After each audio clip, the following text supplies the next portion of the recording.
Ah, what a night, Reese. You are looking live at sold-out Williams-Brice Stadium in Columbia, South Carolina. A battle of top 10 SEC heavyweights.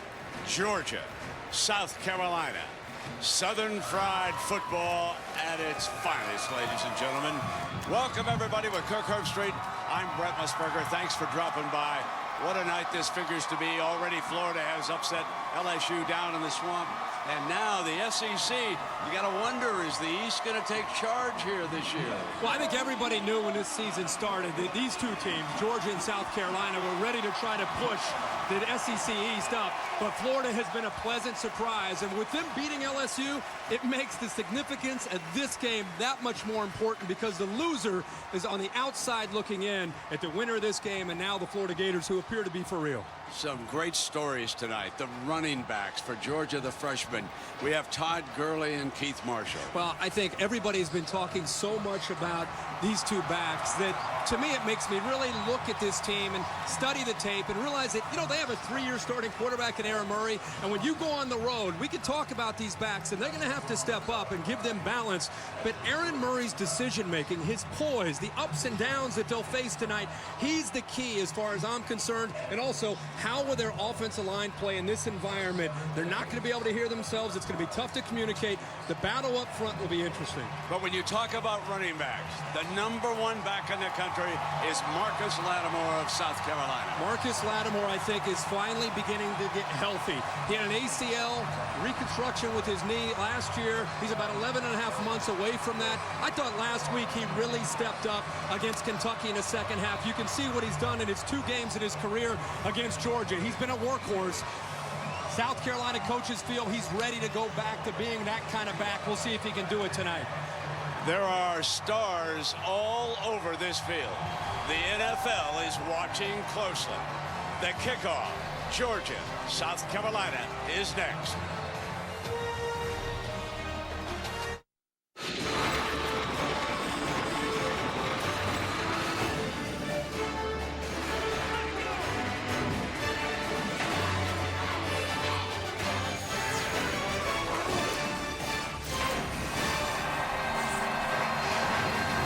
Welcome to ESPN College Football Prime Time, presented by Hampton Hotels.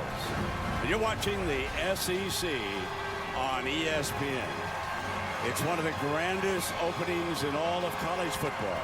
Sit back and enjoy, everybody. Here come the Gamecocks.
The Georgia Bulldogs.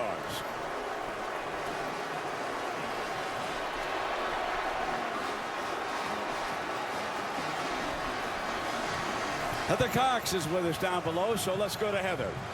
Brent, Georgia suffered an untimely injury on Tuesday when receiver Michael Bennett went down with an ACL on the very last day, the very last play in practice. Now, this is significant because Bennett led the team in receptions and was really Aaron Murray's go-to guy on 3rd down. Now, the good news, they do have depth at that position. Marlon Brown and Malcolm Mitchell, who now moves to offense full-time, will get a lot more looks. Now, Bennett went home to be with his family this weekend. He'll have surgery to repair that ACL on Tuesday. And, guys, his spirits are certainly still high. He's been texting with coaches and players the last couple of days saying, I will be ready for spring. Everything happens for a reason. Go beat South Carolina. Thank you, Heather. The last 2 games have been won by South Carolina, and they have been good ones. A year ago, the shootout in Athens, 45-42. The defensive struggle in 2010. South Carolina won it 17-6. And it bears repeating. No time in history has South Carolina ever won 3 straight years against Georgia. Tonight, they'll go for that mark.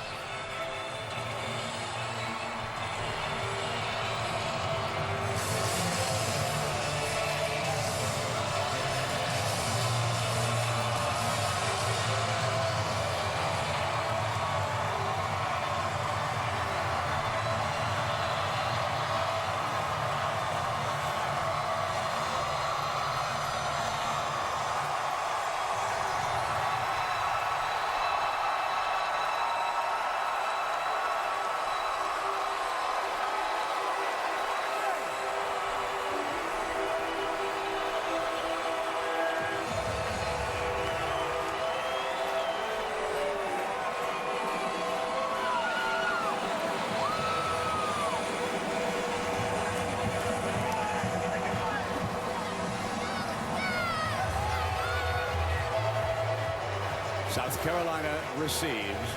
Georgia won the toss and deferred.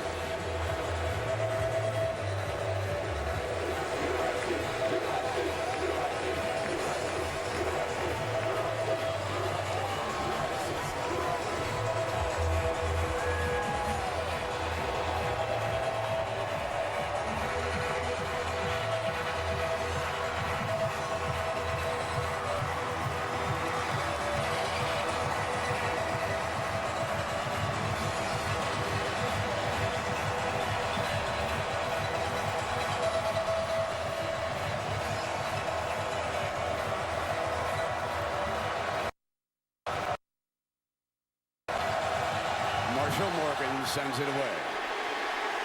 The point guard of the basketball team, Bruce Ellington, touches it for the Gamecocks. Out of bounds at about the 24-yard line. And now the junior from Flowery Branch, Georgia, played high school football for his daddy. Here is Connor Shaw. And I think that sums it up, Brent. High school football coach's son, and he plays that way. He is gritty.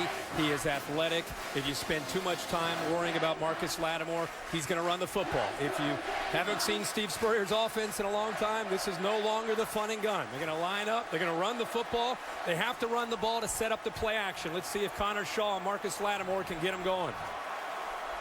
Jarvis Jones and the defense ready.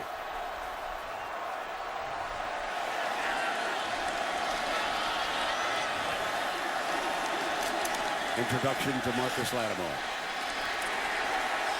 Drill down at the 27-yard line. And Herbie, let's take a look at our Chick-fil-A impact players. And you said it in the open, Marcus Lattimore, I agree. He is the top back in college football, coming back from the knee surgery, really starting to look like he's close to 100%. The receivers eventually are going to have to get behind the Georgia defense. Damian Byrd is that guy. Also look out for some of the other slot receivers such as Ace Sanders. Different look with the formation. Shaw on second down with plenty of time, going deep. Battle for the ball, and is complete to Byrd. What a catch by Damier Byrd, a sophomore from New Jersey. Interesting call by Steve Spurrier. Play action. It holds the linebackers and the safeties, but actually Rambo eyes the ball the whole way, but Byrd takes it away from him. Rambo was in position, a ball hawk, but Damian Byrd, give him all the credit in the world. He just took the ball away from Rambo, who had 8 interceptions a year ago for this Georgia defense. 42-yard gain, moves the ball to the Dogs' 30. They show blitz. Lattimore. And he is thrown back at the point of attack. Ogletree was the first to hit him. Ogletree's second game coming back from a suspension. Said they showed blitz, and that's something that Georgia's going to have to do. They know as well as you and I and everybody watching that Marcus Lattimore and Connor Shaw in the running game are the key. Even though Steve Spurrier has an ability to go downfield the way he already did on the second play. So the Georgia defense crowding the line of scrimmage, sending those linebackers and safeties. Jarvis Jones is 29, one of the great defenders in college football. Play action Shaw. Takes off. A very good runner. First down, Gamecocks. Steps out of bounds just across the 20-yard line. He eyed the receiver off to the left, Ace Sanders. Bird also on the slot. You see two defenders take him away. This, if you study film on Connor Shaw, this might be his best play. When receivers are covered downfield, he's not going to check it down. He's going to show you what kind of quickness he has, and he'll find a way to get to the first down marker. He is a real threat when things break down.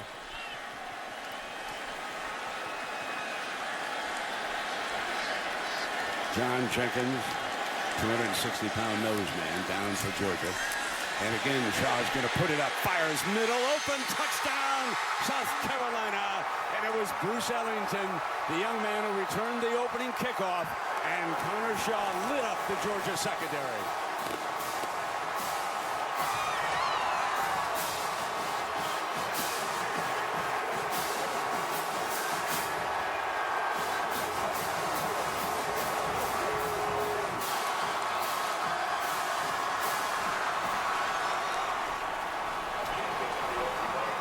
Adam Yates for the extra point, and folks, this has been a bit of an adventure for the Gamecocks, so hang on. Not this time. Perfect. That's about the way you want to draw it up if you're Steve Spurrier. 5 plays, 76 yards, and a touchdown opening series.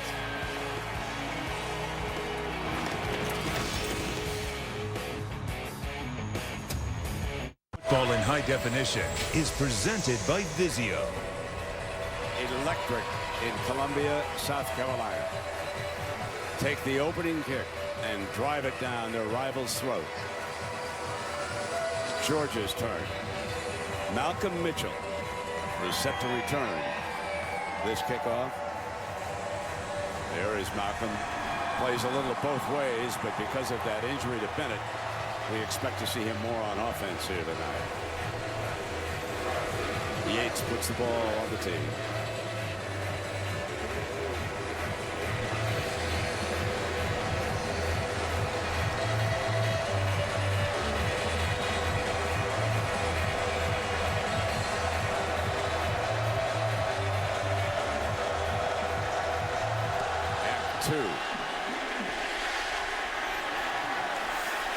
Mitchell's coming out. Crease. Burst. 35. 40. To the 49-yard line. A tremendous return. And Brent, on the opening series, a masterful job by Steve Spurrier because of the respect that Georgia has for Matt Lattimore. Watch this play-action fake, and they've done a good job of mixing run with pass. When he goes fake this way, look at the linebackers, look at the safety, have to respect that. Now he's going to roll out. Watch how this Georgia defense now responds. Now they got to hurry up and get out here because they think he's trying to get the ball out to the right flat. And there's Ellington that sneaks out and eventually gets over the corner for the touchdown. Outstanding balance, perfect time to call that. Look at the eyes, the patience there to let it develop, and then eventually Connor Shaw knows that Ellington breaks free for the touchdown. 5 more yards are going to be tacked on against South Carolina. They were offside on that kickoff, so that will take the ball into South Carolina territory at the 47-yard line for junior quarterback Aaron Murray from Tampa, Florida, and he's one of the good ones. Todd Gurley, the freshman, is the Georgia I-back. A toss to Gurley, trying to get to the edge against this defense, and does. To the 32-yard line. Both Gurley and Keith Marshall possess outstanding speed. Coach is telling us this week that Aaron Murray, in his 3rd year as a starter, has a lot more freedom at the line of scrimmage. He's mechanically a much better quarterback, but he's making faster decisions, and he'll need to be able to provide that leadership tonight on the road. End around. Mitchell will return the kickoff. And he is met by Holloman, Devontae Holloman, a safety who now lines up at linebacker, and sometimes in the nickel and dime will even line up at Mike. Both plays they've called, they're trying to take advantage of an aggressive South Carolina defense. The first one worked when they got Gurley to the outside. This time, that was just too slow developing. This South Carolina defense way too instinctive and fast on that play. Play action. Deflected. Free ball. Dive. Did he get it? Holloman has it. Intercepted. On the deflection. Murray turns it over with another interception. Brent, you just talked about Devontae Holloman. He's a former safety. He's actually walked up tight against Arthur Lynch right here. But watch how he tries to come in, and then he notices the ball is tipped. The instincts to be able to locate the football, he came in there, and that's where that background of being a safety comes in handy. The ball is tipped. 21's eyes went straight up, and he came in and got the interception. Quarles deflected it. Holloman intercepts it. And it's Gamecock football when you come back. ESPN College Football Primetime is presented by Hampton Hotels. Feel the Hamptonality. And in part by Hyundai. Go online and show your loyalty to your school at HyundaiShowYourLoyalty.com. Tailgating is an art form in Columbia, South Carolina. Wow, those babies are big. I didn't know they were that big inside there. Normally, South Carolina and Georgia have met through the years earlier in September. With the SEC expanding by adding Texas A&M and Missouri, the schedule was juggled. And Mark Richt now plays South Carolina a little bit later, and that allowed Steve Spurrier to stick the needle in. We'll show you what we mean in just a moment. No one needles like the old ball coach. Handoff, and a helmet goes down on the play. Aubrey Jones, and now the quote from Mr. Spurrier. I don't know, I sort of always liked playing in that second game because you could always count on them having 2 or 3 key players suspended. Actually would have had 4 if they would have played them. You had that accent down. That was pretty good. I've gone through a lot of years with the old ball coach, and when he gets it in, I mean, I'll tell you, he's got one of the sharpest wits that I have ever been around. He just doesn't have a filter. He just says what he thinks. That's what I love about him. 2nd down and 7. Shaw going to keep it in the air for the old ball coach. Going to go deep and overthrow everybody. It'll be incomplete. Now, let's take you through some of these off-the-field issues, because Herbie mentioned that some players would not have been able to play. The running back was long gone last summer. Sanders Cummings charged with battery. He was suspended for those first 2 games. Alec Ogletree and Bakari Rambo missed the first 4. They're back on the field. So full strength for Mark Richt tonight. But the message was delivered. Yeah, it was from Steve Spurrier. And I think for Georgia last week, it was really the first time their defense had everybody at full strength back from suspension. 3rd down and 7 coming up. That is Ogletree, by the way, number 9, who you were just looking at. He's a junior. Shaw steps away from the rush. He's got great ability to get that first down. That's what you want from your quarterback.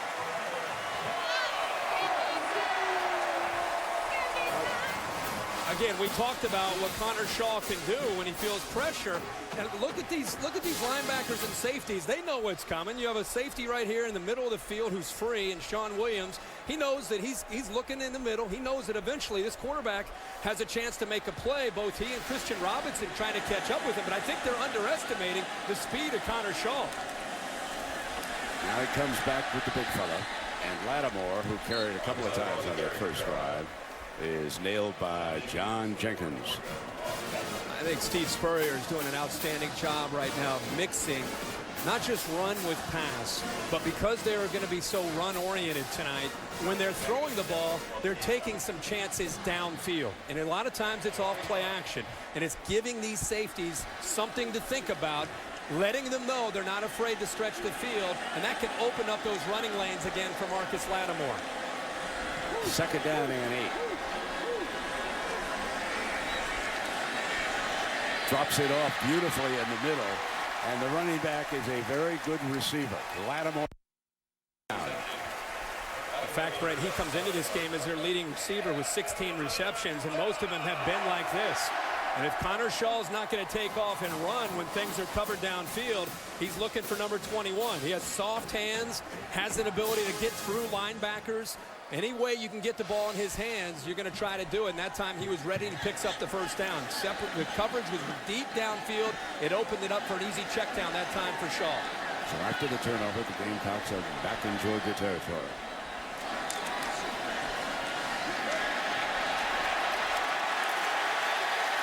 Strong run that time. So hard to bring him down with the first tackler. You've got to bring help. You can see the patience and the vision on this. See how he sees it? It's closed down on the right, has the patience and also the strength and power to run through arm tackles. We're going to see Todd Gurley for Georgia. If you don't bring your shoulder pads and your hips, you're not going to bring down Marcus Lattimore. Lattimore returning from a major knee operation which ended his season last year early. Look at him bolt through to the 30-yard line. Give the offensive line a lot of credit. Georgia's defensive line, they play a 3-4, and they're asking the big guys up front to just do the best you can to consume these blockers, free up the linebackers. On these last couple plays, this offensive line is doing a good enough job of sustaining the blocks at the front that it's freeing them up to get up to the linebackers. And when you can do that, really creates a rhythm in this running game. And again, that's where Steve Spurrier, it's like a yo-yo. He's not afraid to go to the play action after he starts running the football. Redshirt freshman Brandon Shell at right tackle. He's holding up. And that one thrown a little bit late to the tight end Rory Anderson. And he says this is on me. And this could have been real trouble. He was late because he was looking for the big play to Bruce Ellington downfield, a receiver who was a little bit further downfield, and by the time he came back and realized his man was open, as you said, it was late. Rory Anderson has game-breaking ability as a tight end. You get the ball to him in space and he can get upfield.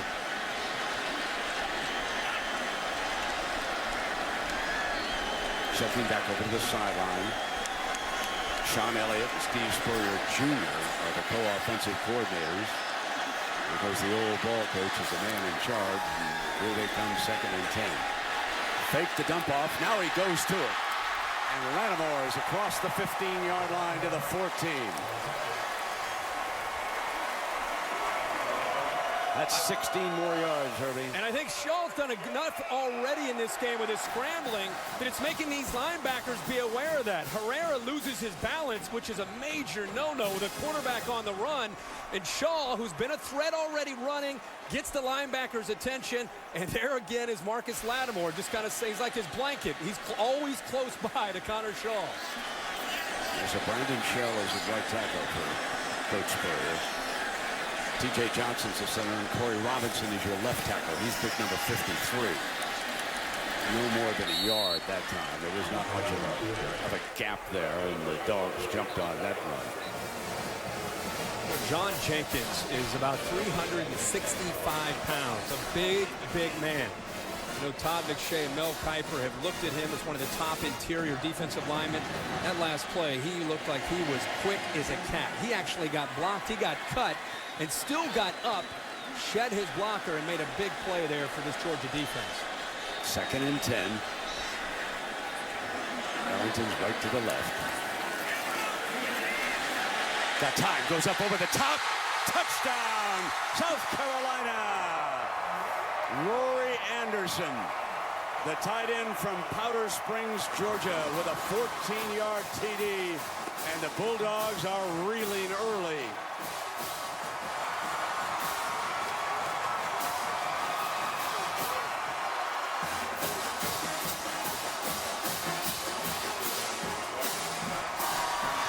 Georgia defense is lost right now. Their eyes are in the backfield. They're looking at the quarterback. They're looking at Lattimore. They are lost in the play-action passing game.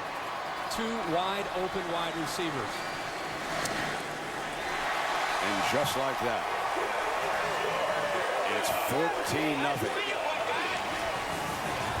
And perhaps the biggest game in the history of South Carolina football.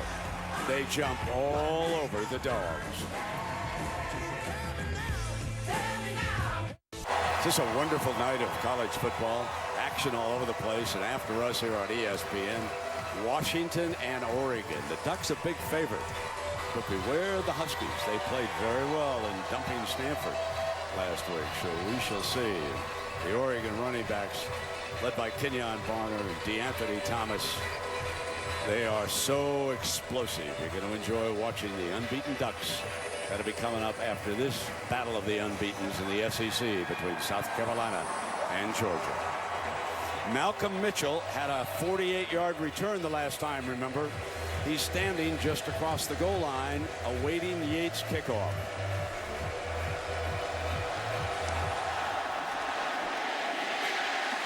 Going to get a second chance, and this time from the 5. And he is out to the 28. Well, go back to the touchdown again. Steve Spurrier. He's got 2 tight ends, Justin Cunningham and Rory Anderson, who are going to cross. When they cross the 2 tight ends, they're both actually open. But look at the receiver, Ellington, almost provide a pick there against the defensive back, Damian Swan, who was checked up man-to-man against Anderson. He couldn't get through the traffic because Bruce Ellington, a point guard, his coach should be proud from basketball. He kind of had an illegal screen there that he got away with, and it eventually provides a touchdown for South Carolina. Yeah, Frank Martin will love that with the hoops team this far. So here we go. Jadeveon Clowney and the gang are down up front. He's number 7.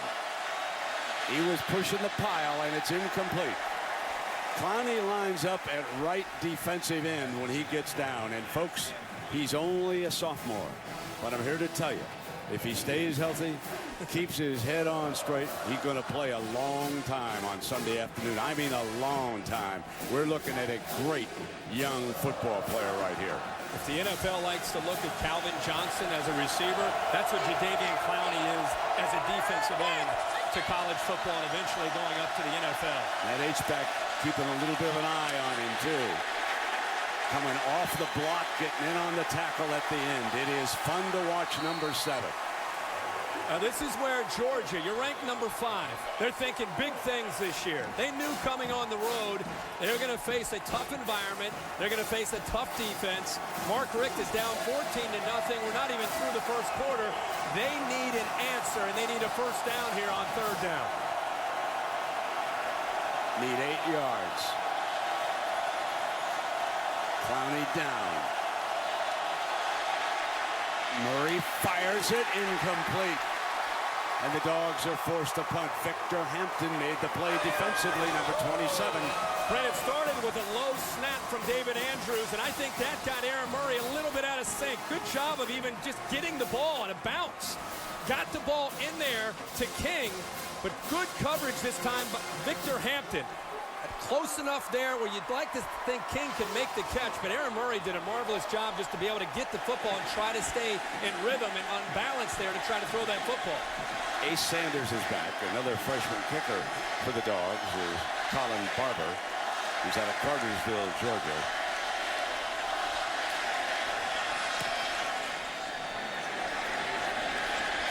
And here comes Ace. Bobbled it, picks it back up. Scampers, 45. 50, breaks free. Still going.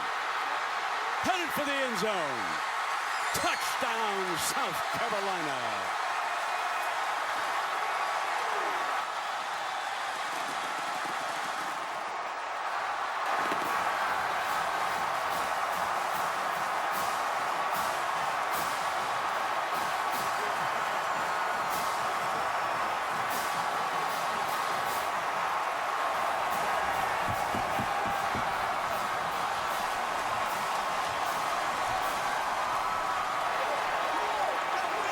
Brent, he had a return earlier this year against Missouri that you just don't see very often, and he might have outdone himself there on that 70-yard return for a touchdown. Wow, is he quick. The old ball coach is thinking it's a long night. Sure but what a start.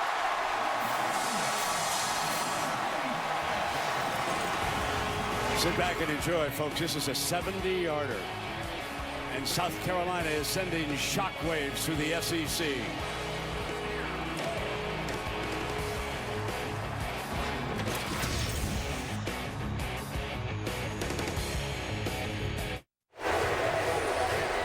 Never in history has South Carolina beaten Georgia 3 straight years.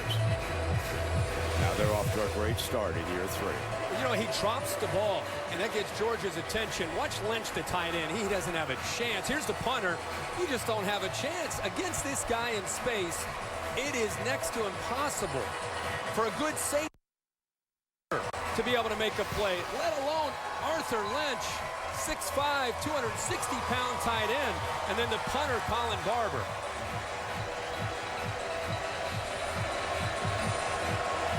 You know the saying, big-time players make big plays in big games. So now, Aaron Murray, who's been around a while, and he needs to come on here, Herbie. He needs some good things to happen. Well, again, we talked about it last series. When you start for 3 years, and he's a junior, he's got 1 more year, you've seen everything that this conference has to offer. A lot of ups, a lot of downs. And that experience gives Georgia a fighting chance still in this first quarter with 5:18 to go. But they need something to happen. They've got to get into some rhythm and find some continuity. Outside of the first play to Gurley, the end round, they haven't been able to pick up a first down. They need to get a first down and establish an identity and a rhythm, and they need Murray to be able to step up and provide the leadership. For the tight end on Clowney's side, although the tackle over there has been doing an admirable job, there was movement. So that's on the left side of the line. That was Canarius Gates. And the tight end jumping out. 72 offense. That's Gates. And see, he's under center now, and he's actually using his cadence. When he's in a shotgun, they'll use the leg kick. But when he's under center, he's using a cadence. And he made a little check there. And I think that Gates thought he called for the snap of the ball, but that's, again, the miscommunication when you're on the road in the SEC. Clowney spreads out just a little bit on Gates. On 1st and 15, the swim move, and he's got Gurley. Number 7 all over him with the swim move that time. No chance. They've got to keep an H-back over there. And Gates, who just jumped, this time to the inside, the quickness. This is the difference, I think, with what we're seeing with Clowney. You talked about a swim move, the technique. Last year, he was a true freshman and just a tremendous athlete. This year, he's put on 20 pounds of muscle. He's using his hands. He has better technique. That was a great example of it right there. They're looking at chops up front. It's 2nd and 17, and Murray's got to snap it quickly, which he does, off to Wooten. And Wooten with a big gain across the 30-yard line that time. Rantavius Wooten, and he's a junior from Belgrade, Florida, for 15 yards. We check in down below with Heather. Well, guys, before the game, I talked to Georgia offensive coordinator Mike Bobo. His goal tonight, a way to get that tempo and rhythm that Kirk's talking about, and a way to control the crowd noise is don't use the entire play clock. Get to the line early and snap the ball before the crowd can get into it, guys. But they are backed up into the student section. It looks like this Georgia offense is having trouble communicating in all this noise. Need 2 here on 3rd down.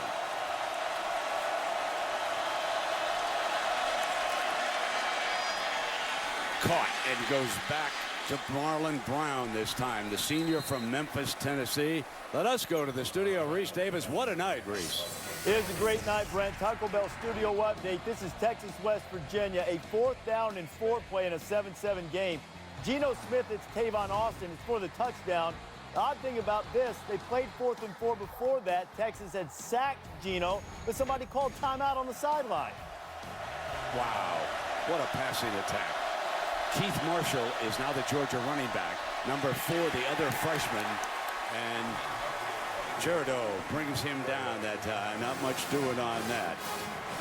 Byron Jerideau from Green Pond, South Carolina. But Jerideau, for 320-pounder, quick as a cat, lined up right here. Watch how quick he is in chasing this down. Marshall has tremendous speed, but look at the big guy.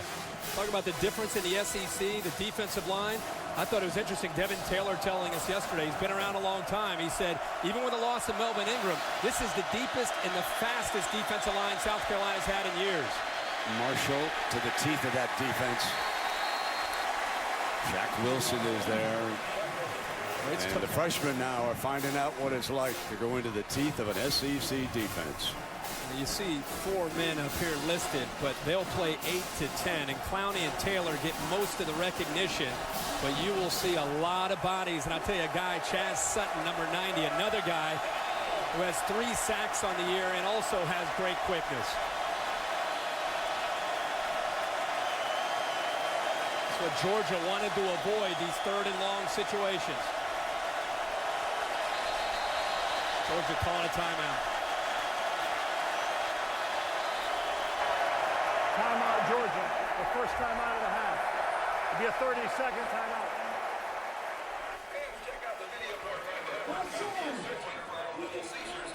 You know, Herbie, we caught a glimpse of Mark Richt as we were coming up here to the booth for a little bit of a chat. And the one thing I've always thought about Coach Richt, and I think it goes over to his players, is the calmness he demonstrates on the sideline. Yeah. Now, he's in deep trouble. He's on the road. Yeah. This place is a madhouse. He's down 3 touchdowns. But there's always a calmness with him over there, and I think the players pick up on that. I think you're right, and I think they knew about this all week, and they said that the word of the week is poise. They felt that they have a veteran team in some key areas, especially at quarterback. They knew that they're going to have some moments where things could get out of hand. I don't know if they anticipated this, but when you go through a week anticipating this, and you have a quarterback like Aaron Murray, you're a touchdown away from thinking, there we go. We weathered the storm. Now our defense is ready to get them in some bad field position. Now let's take the crowd out of the game. But it's got to start. Hey, they got a first down, but they got to put a drive together and get into South Carolina territory. One of the things with Michael Bennett out, Murray is searching for some dependable receivers that he can go to. Going deep downfield, incomplete. And he overthrew Malcolm Mitchell, the sophomore from Valdosta, Georgia. They have man-to-man. South Carolina will play a ton of man, and you talked about trying to find somebody to pick up for the loss of Bennett. Malcolm Mitchell moves over permanently now to offense. He was playing some corner, matched up that time with Hampton, who's probably their best cover guy. And there's the pressure again. Clowney and company getting in there. There's Chaz Sutton as well. So Ace Sanders, who took 170 yards for a touchdown, is back again, and Barber punting.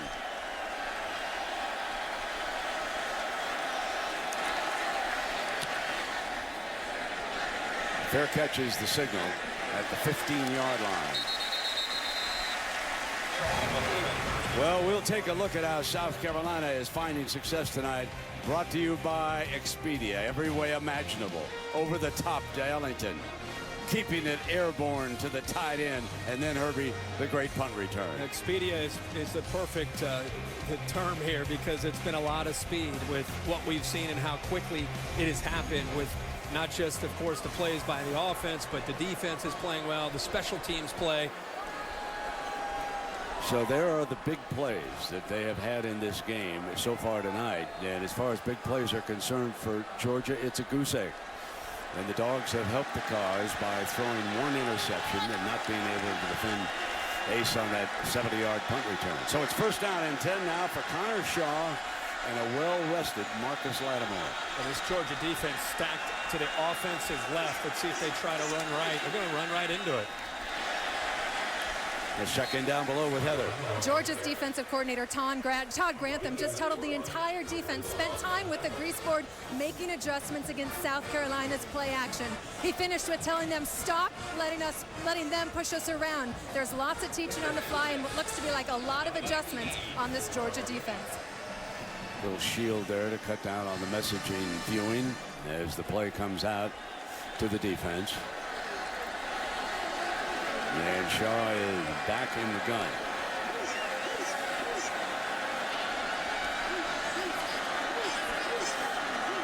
And Gilchrist, the fullback, is right alongside him, and it's a quarterback draw all the way. Breaks free. And to the 34-yard line. That was a huge call, and Ogletree makes the stop, but it's a 15-yard run. They brought a blitz from here, Herrera, and they also brought it from the outside. Perfect time to call this because he steps right up away from the blitz, follows the blocks, and again, the quickness to that second and third level. Just an interesting comment from Heather Cox about what Georgia's trying to do with Todd Grantham about, hey, don't let him push us around. The problem is this South Carolina offense has been so balanced. Georgia right now defensively is guessing at what's coming next. Keeps it on the read option. He took it back from Lattimore. The Dogs thought 21 was coming at him, and Shaw picks up another first down, 13 yards. Rambo makes the stop, and Shaw now has run for almost 50 yards. Again, here he is. Because he's running because of Lattimore. Jarvis Jones that time is the read. They didn't even block the All-American. They just decided to read him. He closed down on Lattimore. And you see Connor Shaw pulls it out. Again, this defense right now, they don't know if it's up or down or left or right. From the 46 this time, it will be the hammer. Getting back to the line of scrimmage.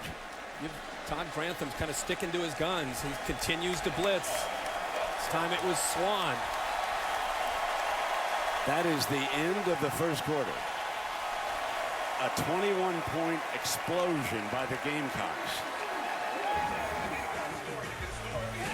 And Cocky is enjoying every one of those points.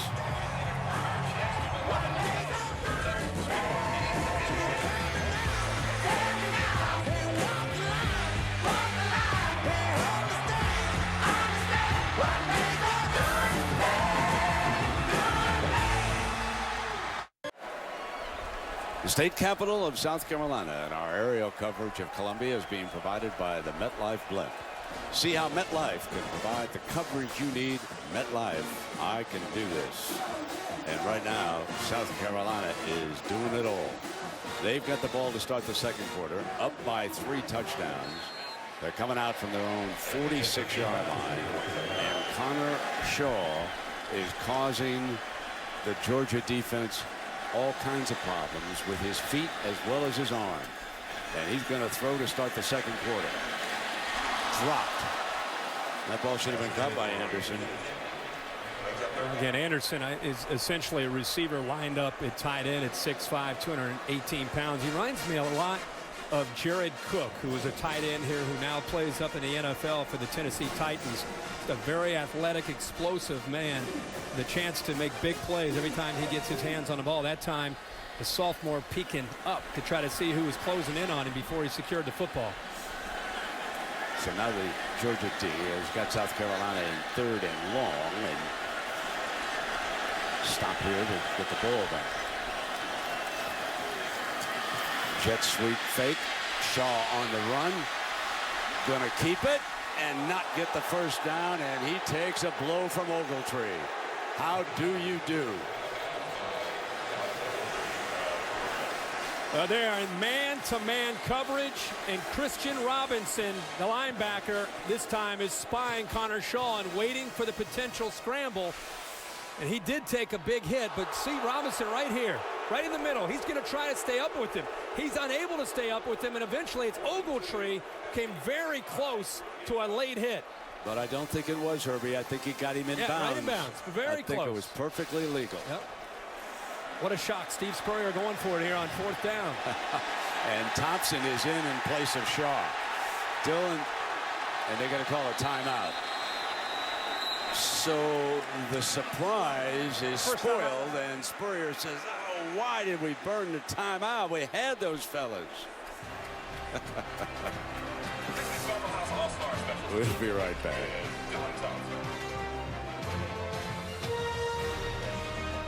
South Carolina leading Georgia in the second quarter as we continue Dr. Pepper's road to the championships. Steve Spurrier fired up there at the end because he got what he wanted. He brings his backup quarterback in, and Georgia's late to react. Look at this. They're trying to get guys on and off the field. If South Carolina snaps the ball right there, there's 12, 13 defenders from Georgia. It's 4th and 2. It's an easy first down, and I think that's what got the head ball coach so fired up. He had that first down in his sights. So now Shaw comes out for this 4th down. South Carolina 2 for 7 on 4th down. Lattimore is the running back.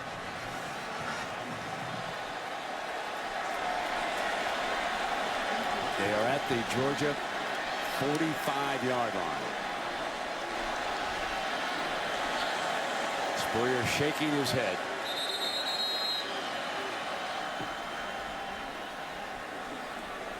Settle back then.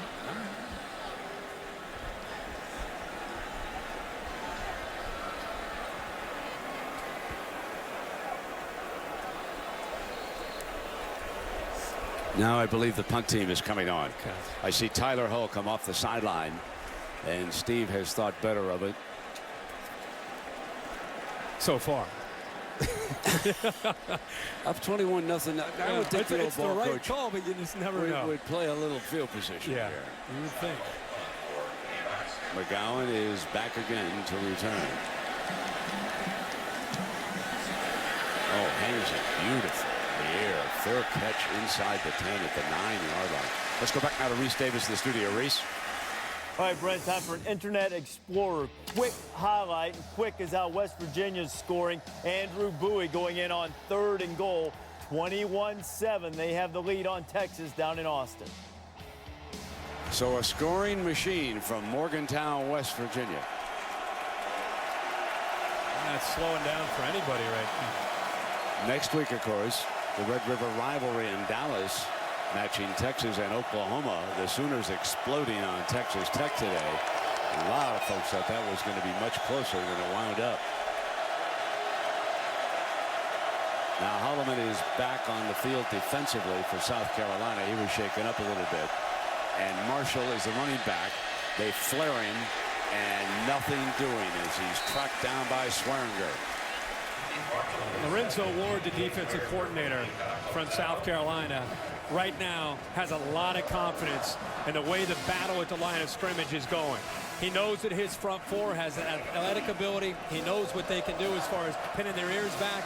You look at the total yards right now, Georgia, here we are into the second quarter. They have 40 yards of offense, and now they're back deep in their own territory. He's a Bama man, coached at Virginia Tech, and he's a good one.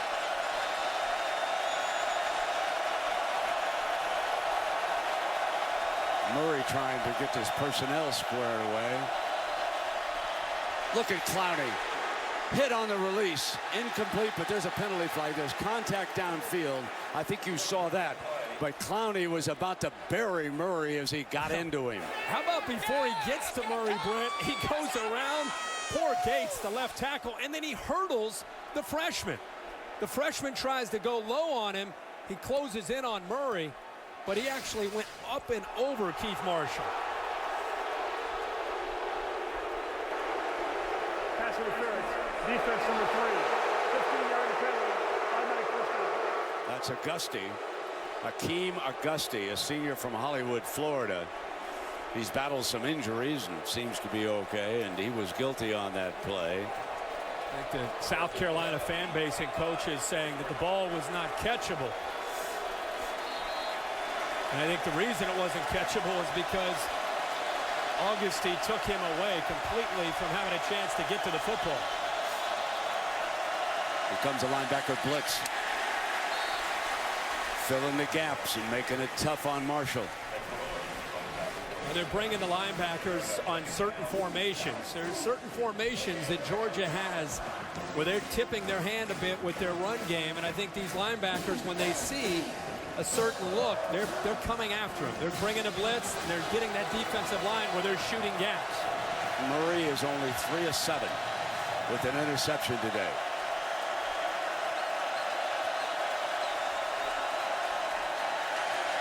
Clowney's got him. He sacks him. The running back ran right by him, and I thought the back was going to chip on that play as he beat the tackle. Brent, watch the chip. This is a true freshman. He's going to learn eventually that you cannot do this. He's going to help Gates. Gates has no chance to block Clowney. Absolutely no chance to be able to slow him down. The freshman, he kind of olays him with his right shoulder.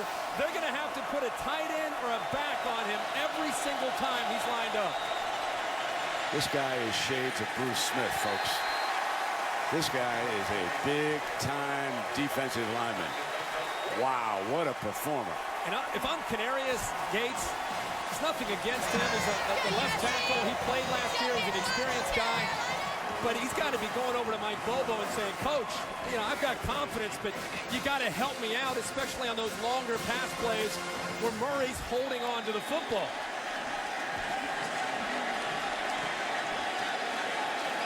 Ray Sanders, who has returned one for a touchdown in the first quarter, back again, and freshman Barber will punt it away. Fair catch is the signal by Sanders at the 40-yard line. And that's where Connor Shaw, Marcus Lattimore will put it in play. What a defensive performer number 7 is.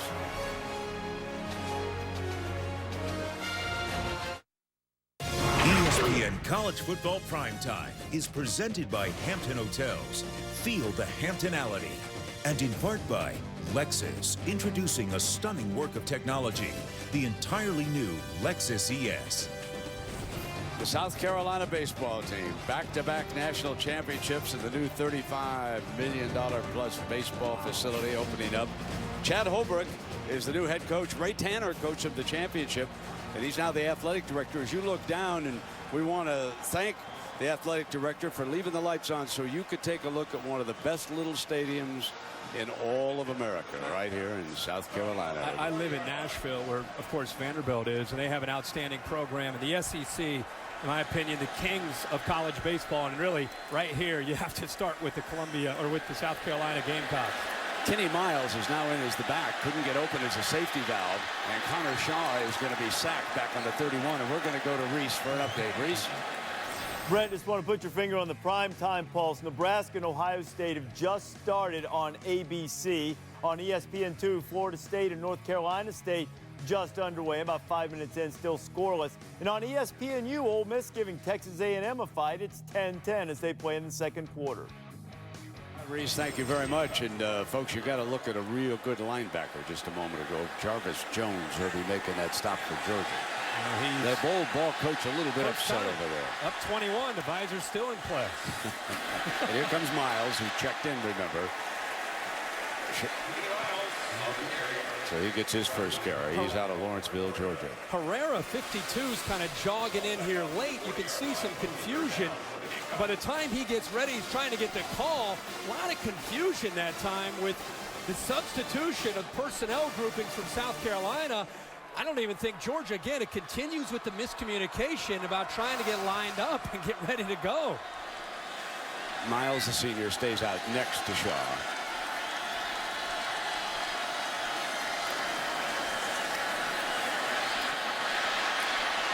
Takes off again.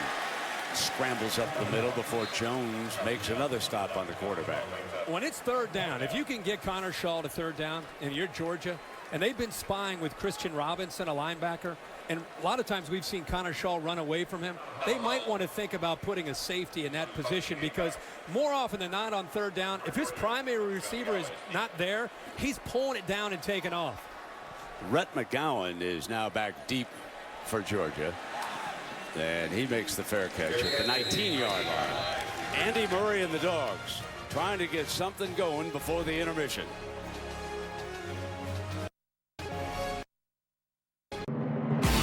Today, you'll see two of the top running backs in the country, George Rogers, South Carolina, and Herschel Walker, Georgia. And they run a trap with Herschel Walker. Got a hole by 35, 40, 35, 50. There goes Herschel. There goes Herschel. Man, did he turn it on when he had to. The golden years for Georgia.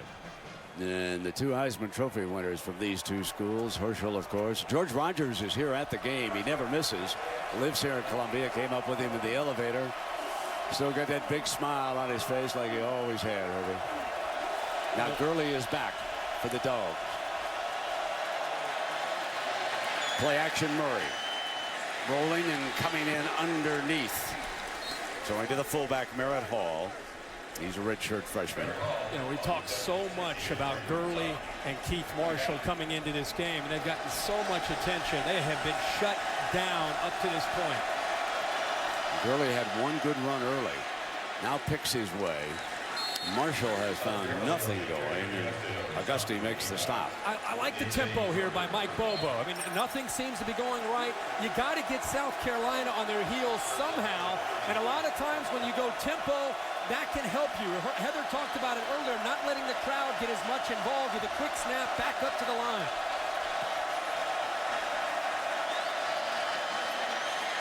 Gurley is upended at the 33, and I do mean upended that time. Quinn Smith gets him. See Gurley and Marshall. Again, it's early. We got a lot of football to be played, but so far not having a chance to do much at all. And Lattimore, eventually he'll get his opportunities too. I remember Lattimore has been used as a receiver also by South Carolina, and that flare outside to Marlon Brown is dropped. I really felt coming into tonight's game, we were going to find out about Georgia. I mean, here's a team in an era where we see a lot of points when we watch college football. Georgia was averaging 536 yards of offense, #1 in the SEC, 48 points a game, which was 8th in the country. They've had balance coming into tonight. Tonight, because they're losing the battle at the line of scrimmage, they don't have the threat of pass or run, and it's making it easy for South Carolina to just tee off on this offensive line and Aaron Murray. 3rd and 10. Pocket holds, fires complete. And that time it's Tavares King making his first catch of the night. Brent, here's one way to take away Clowney. You've got the big tight end Lynch, you got the left tackle, and let's throw in the left guard Dallas Lee. If that's what it takes to give us a chance to throw, that's what we'll do. And King gets behind the aggressive linebackers. The ball out close to midfield and incomplete. I think that was a forward pass and not a lateral. Wooten was the target. You brought up Bruce Smith, and I'm sure you did a bunch of games with Lawrence Taylor. You ever see 3 guys have to try to block Bruce Smith or Lawrence Taylor? Well, I saw the San Francisco Giants negate Lawrence Taylor once with a guard pulling from the offside to come over and double team. Bill Walsh designed that. And he tried to jump the snap count that time, and he just couldn't quite regain it and stay onside. That'll happen to the great Rushman every now and again. He's trying to guess there a little Prior bit. to the snap, offsides, 7 defense, 5-yard penalty, it's still 2nd down. It's a good job of mixing things up by Murray, but watch, he jumps, then he's caught. Now it's a tightrope. Oh. But a good job of snapping that ball by David Andrews to get the free 5 yards. And Georgia moves into South Carolina territory. 2nd down and 5 for the Dogs. Hall stays in as the fullback. Here's the toss with Gurley on the cut. And he's short of the 1st down. Georgia, for the first time the entire game, started to sustain some blocks up front. Looking at the top, number 88, Lynch. Locks up there with big defensive tackle and puts him on his back.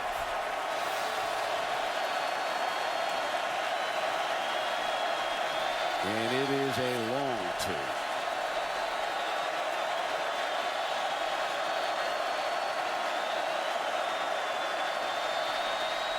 Carolina rushing 5, snaps it off complete. The 31-yard line, Mitchell, and Malcolm Mitchell kept the drive alive with this play. Good job here on 3rd down. They brought a little pressure from the outside, and Murray, who all year has been doing a good job of getting the ball out of his hands. And how about Mitchell? A chance to go up against soft coverage. 7 minutes to go, and it's going to be 2nd and long. It's a tough night at the office for these 2 freshman running backs. And this time South Carolina doesn't even have a chance to get lined up. I think Georgia was in such a hurry, and they've gone tempo here, and it's worked for them. Sustaining a drive, moving the ball into South Carolina territory. That time they might have moved actually a little bit too quick. The right guard, Chris Burnett, is out because he lost his helmet. You can see what a difference it makes when you're up against a defensive front like South Carolina's. Gurley on the read, and it's 3rd and a bunch.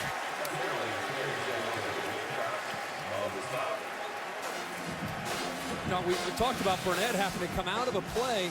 Well, by him having to come out, you see 79 Beard come in at left tackle. So they move their starting left tackle, Gates, who's been struggling against Clowney, over to right guard there.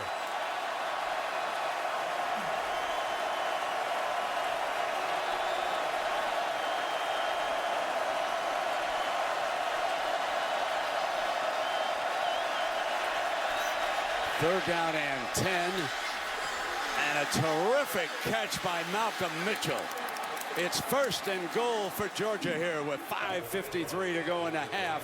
What a fine play by 2-6. Holloman, 21, came on the blitz, got in there free. Murray had to get rid of the ball, intentionally throws the ball behind Mitchell to allow Mitchell to find the football and come back. Victor Hampton was never in phase with the receiver, could not get his eyes back to locate the football.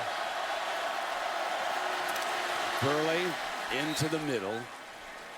It'll be second and goal from about the 2-yard line.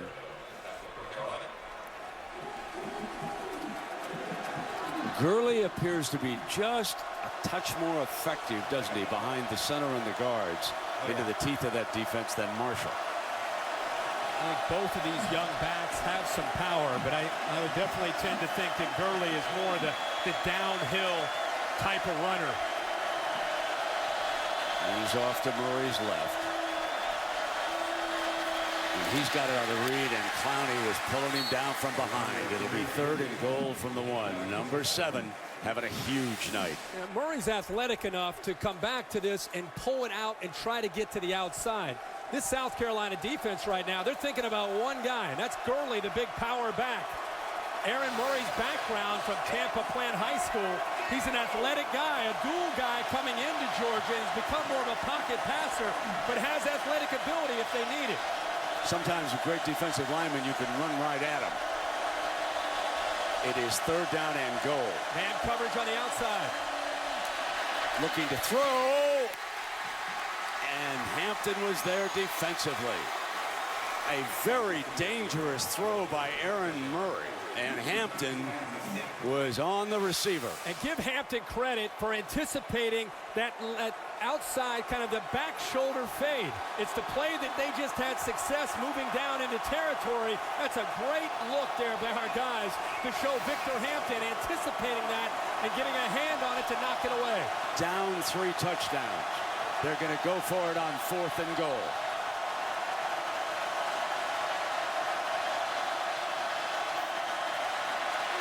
Murray didn't get it. South Carolina takes over on downs after the goal line stand. Swearinger was all over the receiver. What a job here by Swearinger, Brent. Man to man on the outside. They tried to set up a rub route, kind of a pick, and the South Carolina defense did not let him get to the goal line.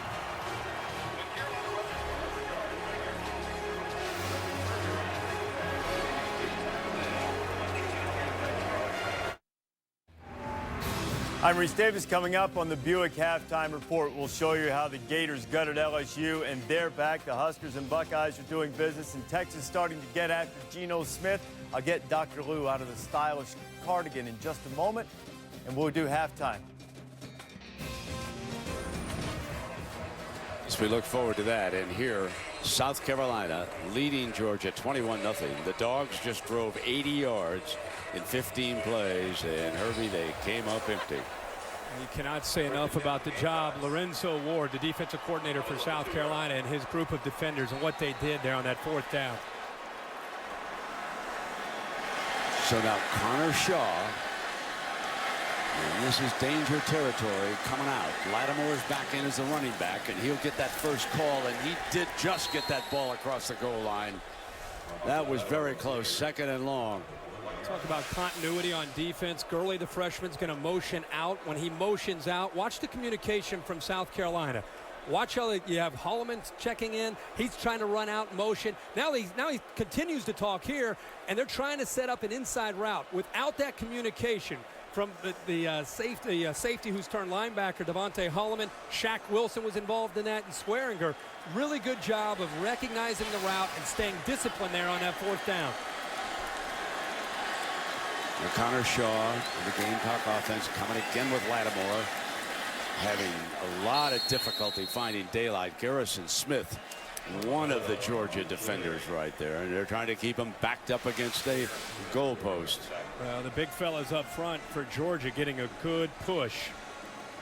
And pushing that offensive line back into the end zone. Now, does the old ball coach decide to put it up in this situation? You're facing a 3rd down and 10. You'd have to throw it out of your own end zone now.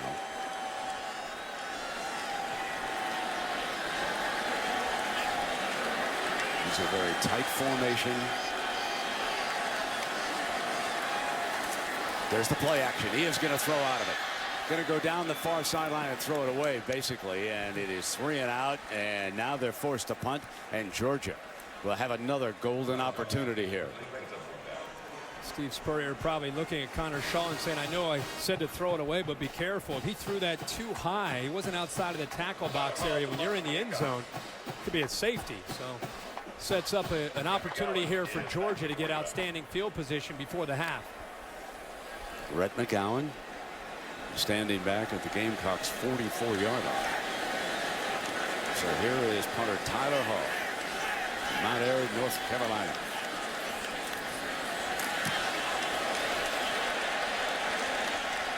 Fair catch at the 46. Okay, Herbie. Here we go. Time for tonight's Aflac trivia question.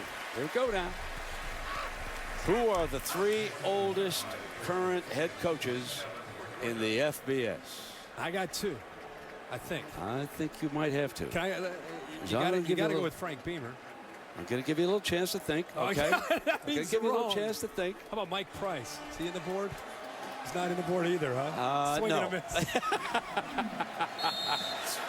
Herbie, you're better than that. Keep thinking after this play, unless the Dogs strike pay dirt here with Aaron Murray. Well, Spurrier's got to be one of them. Now, that would be the reason why we asked. Well, of course. Look at that.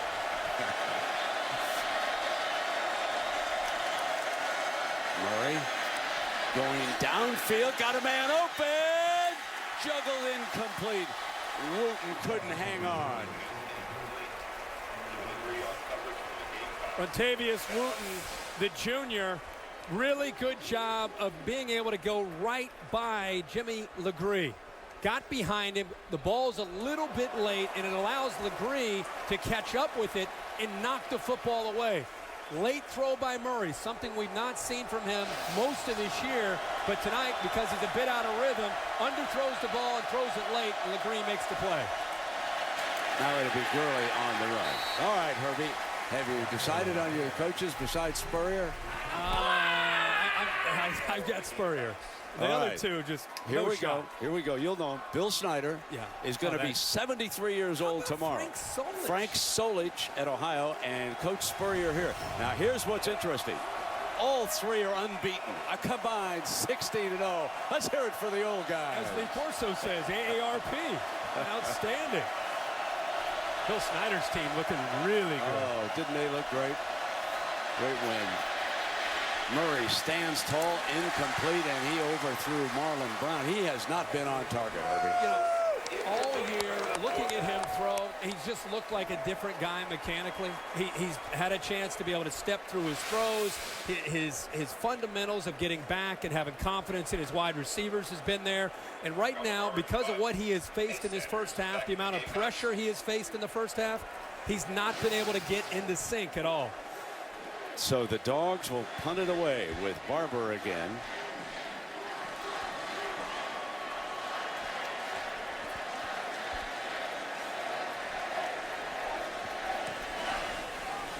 Jay Sanders signals fair catch and catches it at 16. And so Monday Night Football. And the undefeated Houston Texans. Everybody want to take a look at this team. They're on a roll, and it could be a tough night for the New York Jets. They got to get back on track, and now they're getting beat up. They've lost receivers, defensive back. That could be a hard night in the office. Maybe that Jet crowd will energize them, but I'll tell you, the Texans, Herbie, you talked about one of the linebackers for Houston. Well, they have been outstanding, and you know this defense has been what you kind of anticipated, and Brian Cushing stepped in from SC and into the NFL, having a great career, but That team is very aggressive, and the Jets, it's not just what's going on with the Jets. You have the whole soap opera about Tim Tebow and whether or not he's going to play in this game. Very, very predictable situation for the New York Jets. Now Shaw and Lattimore go to work here on the closing minute and a half. Herrera with the stop for Georgia. So South Carolina, if you just joined us, they stunned Georgia in the first quarter for 21 points. Then a goal line stand kept the Dogs off the scoreboard. And now they're going to take this huge lead if they hang on to the ball here into the locker room. Not only that, they miss the opportunity to get points, and then they have great field position on their next possession, and they go 3 and out. So 2 wasted opportunities by Georgia before the half. And this is the beginning of a brutal stretch for South Carolina. I call this the Gamecock Gauntlet that they're starting on here tonight. Now, after tonight, they go to Baton Rouge, and the Tigers are going to be an angry group after losing at Florida. And then, 2 weeks from today, they are down in Gainesville. They are going to be playing Florida. So this is the toughest schedule of the year, and arguably one of the toughest that any team in the SEC has to play. So the old ball coach has to keep things together. Now, Mark Richt was shut out at halftime back in 2008 by Alabama. That's a long time. What makes this more remarkable is this is an offense that was averaging 48 points a game coming in. All we talked about is it's different this year with Georgia because they can run the ball now. They have a threat in the backfield. They have a 3-year starting quarterback, 3 new starters on the offensive line. We wondered if they would be able to maintain this, and it's a 1 half of football. Who knows what will happen in the second half, but you got to give South Carolina's defense the preparation. Lorenzo Ward has done a masterful job in the way they have attacked with Clowney, and it's not just Clowney. The entire defense is dialed in tonight. You know, when we walked on the field for practice here at South Carolina, I'm going to tell you, the most impressive group of athletes I've seen, other than Alabama, is South Carolina. Yep. The kids were in shape. They paid attention during practice. It was upbeat. The old ball coach had the quarterback and the receivers down at one end like he used to do at Florida. It's impressive in here right now. That was probably the thing that people would find most interesting is at his age and the fact he's coached so long, he's down not just with the quarterbacks, but he's still showing the receivers how to run routes, where to make your break, where to anticipate the football, still doing it and still loving every aspect of coaching, the X's and O's of it. Exactly. He's hands-on. No doubt. Didn't stand off this side doing any PR work with us. He's out there right now, working it through with the quarterback and the receivers, and he's enjoying every minute of it. He's a big-time competitor and fine golfer. Kind of puts the clubs away most of the time during the college football season, and he's going to take this huge lead into the locker room. And don't go anywhere, because there's nobody more entertaining at a walk-off interview with our Heather Cox than Steve Spurrier. And for Mark Richt, it was a long first half here in Columbia. Let's go down now to Heather. Coach, Georgia comes into this game averaging 48 points per game. How has your defense been able to stymie that production? Well, we're stopping the run. They've hit a few passes, but they didn't hit any on the goal line. But offensively, we sort of pooped around that second quarter. We need to do a lot better. What type of tweaks will we see in the second half on offense? Well, we're going to run Marcus and try to hit some passes. All right, Coach, thank you. He's the best. There's the run. He leads 21-0 over Georgia at the half. Now let's go to Reese Davis in the studio for the Buick halftime report. Take it away, Reese. All right, Brent, alongside Lou Holtz and Mark May, 21-0. South Carolina putting a slap down in the first half on Georgia. I want to tell you a couple of behind-the-scenes things. South Carolina was playing so well the first touchdown. Dr. Lou said they may have enough points to win. Then the rest of the half, you kept saying, why don't these people listen to me? I told you this game wouldn't be close. Because of the line of scrimmage. I don't care about how great those freshman running backs are. South Carolina is physical and aggressive on defense. And I also said Connor Shaw can run the football along with Marcus Lattimore. And it's proved to be true in the first half. I'm Mark May. You know what? And I don't even charge you for these lessons. It's amazing. You know, I have to take my hat off to you. You're absolutely right about the first half. If you could draw up a game plan and go out and implement it, the South Carolina Gamecocks did that in the first test. Everything possibly could go their way, but they did do a terrific job of stopping the run of Georgia. I was most impressive with Jadeveon Clowney and the rest of the defenders up front. They did a terrific job holding them to 18 rushing yards in the first half. Controlled the line of scrimmage. You wonder about the third down call by Mike Bobo. If you're going for it on fourth down, run it on third down. Take the points. You want him to kick. You're always to take the points. Yeah, if you get inside close to the red zone and you're being beat on the road, what you have to do is settle your team down and get the momentum and get points. Doesn't matter if it's 3 points, take the points. At least you can go into halftime. You can tell your team, hey, things aren't going well, but you know what? We got points on the board. We've got something to build on. Yeah, but you're sitting on that sideline and you've seen what happened. You're saying 21 ain't going to win this one. We're going to need a lot more.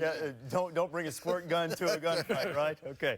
21-0 is the score. On ABC right now, Nebraska and Ohio State playing. Of course, last year, Ohio State built the big lead. Braxton Miller got hurt, and Nebraska came back. Here's Bradley Roby to pick 6 against Taylor Martinez. Now, Nebraska just answered seconds ago.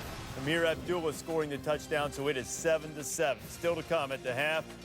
The Gators are back. SEC East making a statement, so too are the Fighting Muschamps.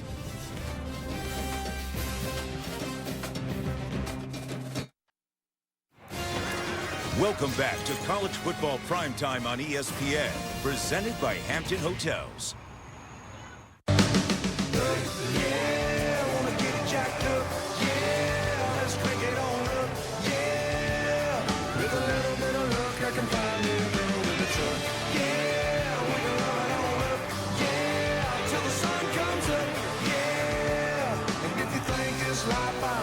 A little too country, you're right on the money. Truck,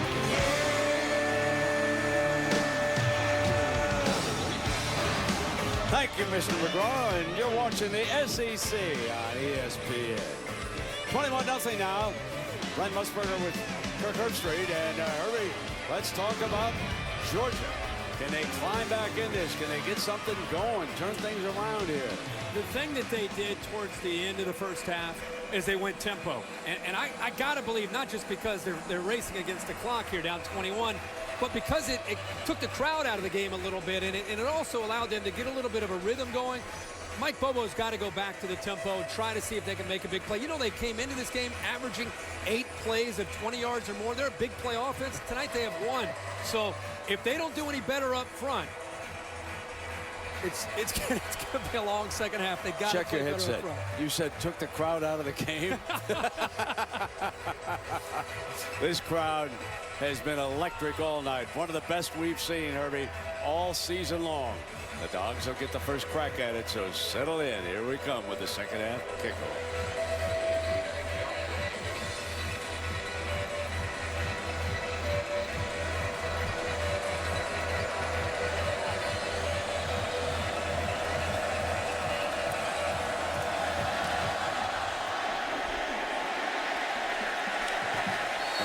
To the 25 as we take a look at tonight's Good Hands plays, brought to you by Allstate.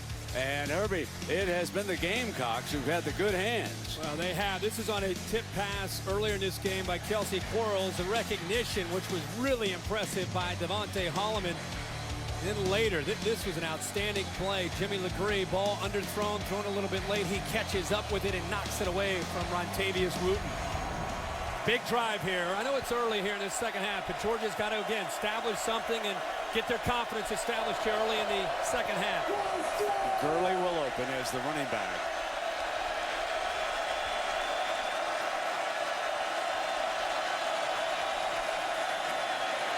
Gets the first carry, and he is brought down after a 9-yard run by Wilson. Nice push up front that time. You can see Dallas Lee pulling from the backside to open it up. Here comes the tempo again by Murray. Oh, that could have been a pick six. Holloman read it beautifully. He would have walked in if he'd have hung on to it. You know, Clowney and Devin Taylor get most of the recognition for this defense, but Devontae Holloman is a senior. This guy has been instinctive the entire night. A safety who's moved to linebacker is all over the field. And on 3rd and 1, penalty flags I believe, hold on now, let me check that. I'm not so sure now. There was a juggle of the ball, but there's no penalty flag on this. Lorenzo Ward, the defensive coordinator from South Carolina, told us their spur linebacker has to be the most versatile. Ability to cover in space, a blitzer. He's got to be able to be physical and athletic. He's got that in Devontae Holloman.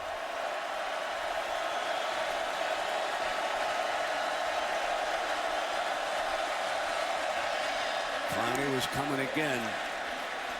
And it's complete, but for a loss. Wooten is the receiver. We check in down below with Heather.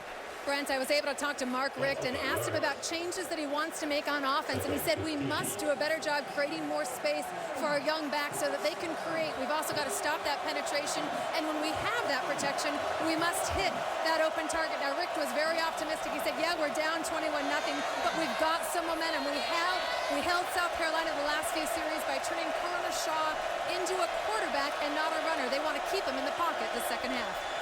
2nd and 16, incomplete over Hall's head with that pass. And so this first series is not working out too well for the Dogs. Well, they are continuing to either bring pressure or show pressure and back out.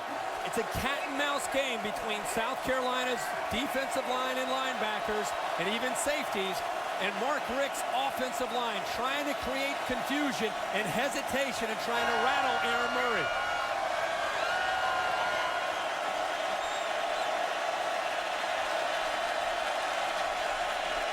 Third down, pressure coming. They hit him again. And this time it was from the other side. It wasn't Clowney, but Devin Taylor, number 98, the senior from Buford. They had a stunt up front with Aldrick Fordham to the inside. He tries to come around here, but it's Taylor's speed off the edge that eventually gets there. This play takes a while to develop. You can see Fordham broke free through the middle off of the stunt up front. And there's a true freshman trying to hold on there, and that football almost came out before his hand was coming forward. Almost a turnover there for South Carolina. So Barber punting for Georgia, and Ace Sanders from Bradenton, Florida, is back deep. If you just joined us, he had a 70-yard return for a touchdown in the opening quarter. He signals for a fair catch, and boy, that's what you want your punt return men to do. Be sure-handed and at least catch that football.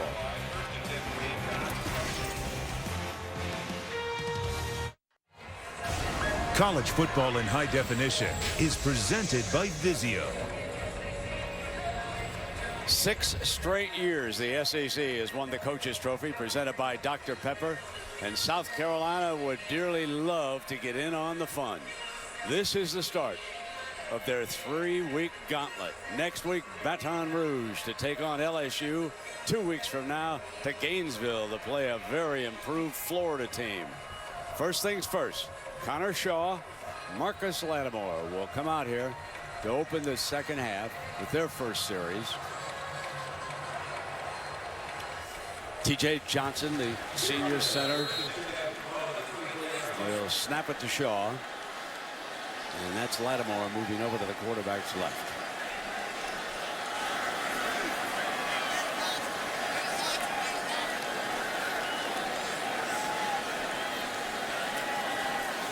Lattimore throwing for a loss. Ogletree makes the stop. I think Steve Spurrier's got to continue with what he did in the first half by just mixing it up. The line doing a good job of giving some holes there for Marcus Lattimore. When things are not open downfield, we've seen a lot of this from Connor Shaw, showing some quickness and being able to pick first downs up. And they haven't thrown a lot, only 9 passes in the first half. But here, a little bit of misdirection with the play action. Then he looks right, comes all the way back, and finds Bruce Ellington in the corner of the end zone for a touchdown. Steve Spurrier, really good job of mixing up the play calling in that first half. Shaw pulls it away. This is what Heather said the Dogs wanted to take away, and they couldn't do it that time. He's now rushed for about 55 yards in this football game, and he has hurt the Dogs with his legs. And a running quarterback does so much to a defensive coordinator as far as he can cover receivers. He can try to plan for a running back. But when things break down and Connor Shaw takes off, that's backyard football. The big fella is short. Jenkins, the nose man. Georgia's defense does their job. They've got to get out in this second half. If they want to have a chance to come back and get in this game and be competitive, they got to fire off 3 and outs. They got to get the ball back to Aaron Murray. Well, it's 4th down and 2, and the punting team will come out. Tyler Ho is the punter. And Rhett McGowan goes back deep for the Dogs.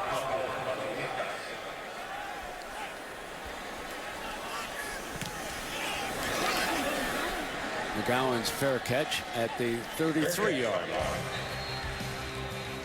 So Georgia will try again when you come back.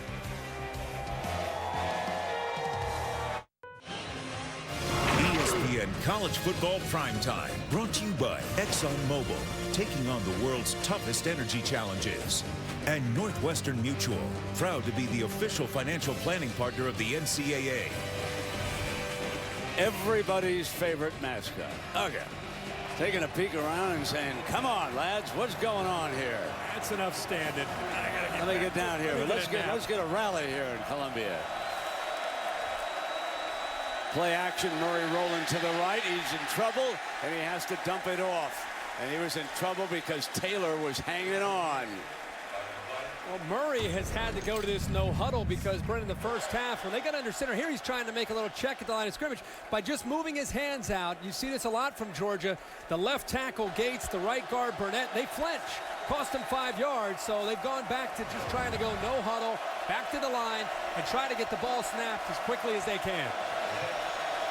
2nd and long again.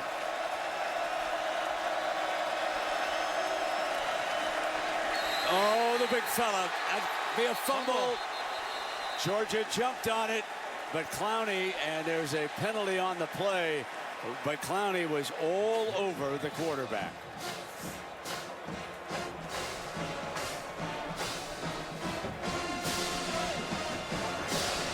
Before the snap, false start, 12 offense, 5-yard penalty, still 2nd down. That was King who moved. Who would ever think that King moving takes away this move by Clowney and eventually a fumble against the Georgia offense? But Clowney, imagine being a quarterback, by the way, and you got 7 from your blind side all night long. Even if he doesn't get to Murray, his presence is there, and that's why Murray's missed some of these passes that he's hit all year. It's because he knows number 7's in that blind spot. 2nd and 15.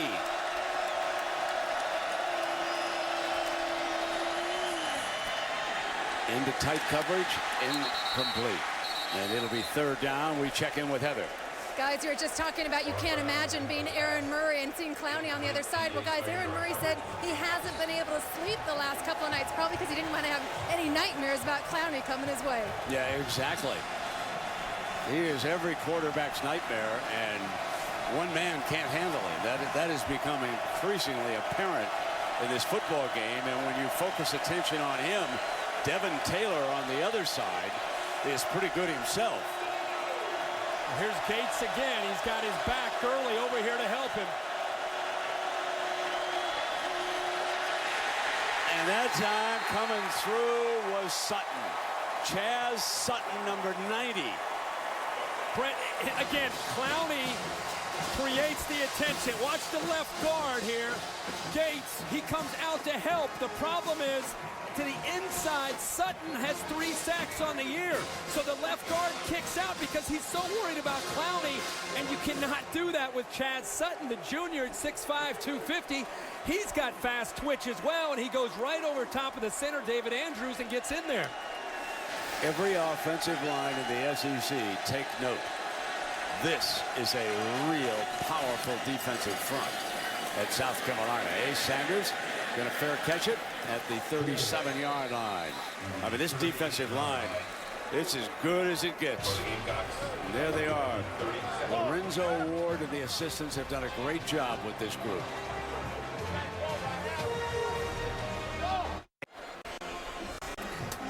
Well, Jimmy Johnson and Dale Earnhardt Jr. highlight a star-studded field. The chase for the sprint heads to legendary Talladega Superspeedway in Alabama. And the Sprint Cup Series at Talladega Sunday at 1 Eastern on ESPN.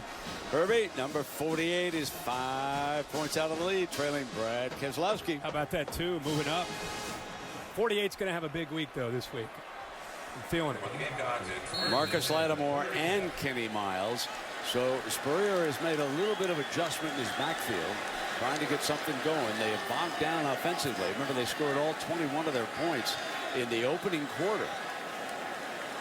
And now they send Lattimore out into the right flat. And they're going to pitch it to him. And there's a flag. It was stopped. Back on the play. Before the snap, false start, 82 offense, 5-yard penalty. You and I got a kick out of the end of the last series where South Carolina started the second half with a 3-and-out. This is during the break. Steve Spurrier needs to get a good look at his play chart. So he just throws it on the grass there, bends over. And I asked him if he still threw the visor as much as he did, and he said no, because I wear the, see the headset? I can't get the headset off. It presses down in my ears, and I can't get the visor like I used to when I was down in Gainesville. Wear the headset. down in Gainesville. Here's Lattimore. Fakes the end around, keeps it himself, and he's having trouble picking daylight. The one thing that this Georgia defense has done, they've done a pretty good job on 21 tonight. Herrera made that stop for the Dogs. But there were some other things got loose on him in the opening quarter. I think Steve Spurrier, when he threw that play chart down and looked at it, I think he realizes, yeah, you're up 21, but you look at the clock, you don't want to lose your aggressive nature. They've been running the ball a lot, but they also been willing to take a few shots every once in a while off of the play action look, and I think he'll still want to do that this early in the game. Shaw back in the pocket, will take off again. And he doesn't pick up a first down. He was picking up first downs back in that opening quarter, and the Dogs have been able to shut that down. And I think the beautiful thing for Steve Spurrier is, even with a quarterback like Shaw, even when you do drop back to throw, there's a chance he's going to be able to find a way to get positive yards. And what they've done here is they've almost bracketed him when he's taking off with two linebackers. Instead of letting him get outside, they're forcing him to run into the teeth of that second level of Georgia's defense. Lattimore is the single running back behind Shaw. D.L. Moore is the tall wide receiver to the right. And Shaw's going to come back deep now, and he's got him open, and here comes Moore. Toward the end zone at the 1-yard line. Williams saves a touchdown, 62 yards to the senior from Bowling Green, Kentucky. Sean Williams, 36, gets caught up with the tight end Justice Cunningham, and by him being occupied there, the receiver Moore got way behind coverage. The ball is actually underthrown. He does a good job of coming back to it, but Brent, where is Sean Williams, and why is he looking at Justin Cunningham, the tight end? Now remember, nose for the end zone. Marcus Lattimore, number 21. Spurrier loves to depend on him. Here he comes. Touchdown, South Carolina. Marcus Lattimore has now scored in each of his last 7 games. That's his 9th touchdown of the year. We just talked about it before they did it. Up 21, stay aggressive, run the ball, take some shots downfield when you get a chance to find the matchup you like. Look at the pad level from Lattimore. It's like a human torpedo.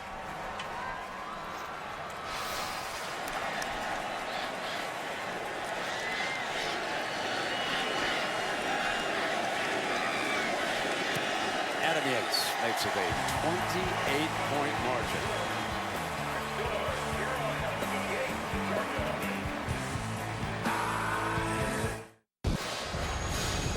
Let's go back to the touchdown here by South Carolina. I want you to watch the tight end Cunningham, who's just going to run a route. He's trying to get to the first down marker. The linebacker Ogletree actually drops, and he takes him away. It's 3rd and 10. 3rd and 10. Interesting, he's right at the first down marker. Ogletree's there. Here's Sean Williams. He comes up because it's 3rd and 10, and it frees it up behind him. And you find out that Steve Spurrier maintains that aggressive nature and gives his quarterback, Shaw, a chance to put the ball in the air downfield.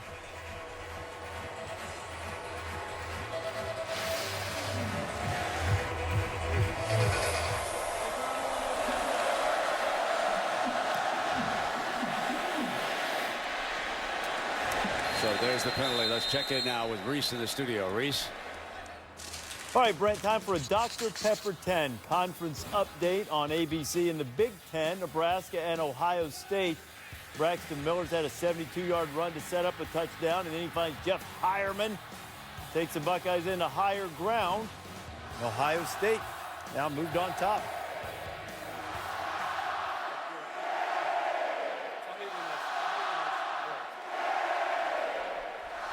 One of the great scenes of the season is unfolding here in Columbia. Penalty puts the ball up at the 35-yard line for Aaron Murray and the Dogs. Marshall, nothing doing.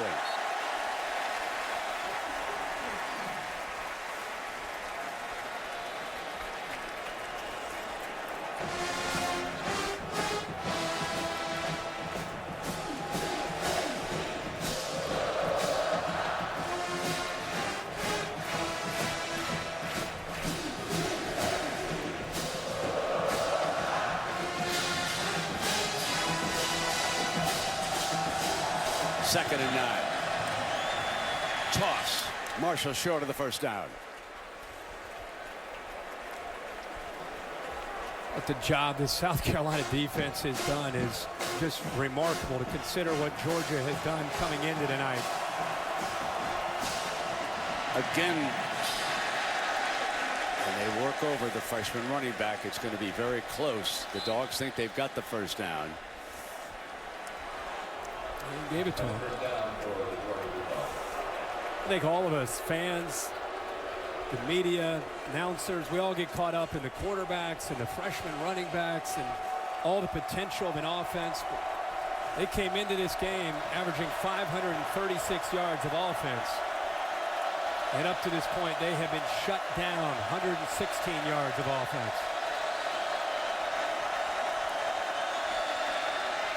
Murray. Incomplete.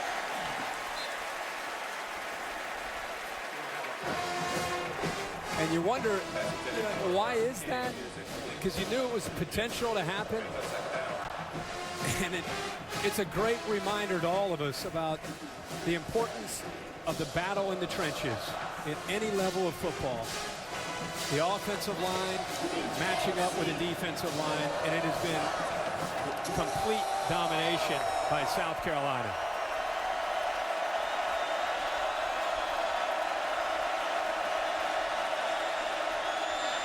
Marshall, nowhere. Stuffed again.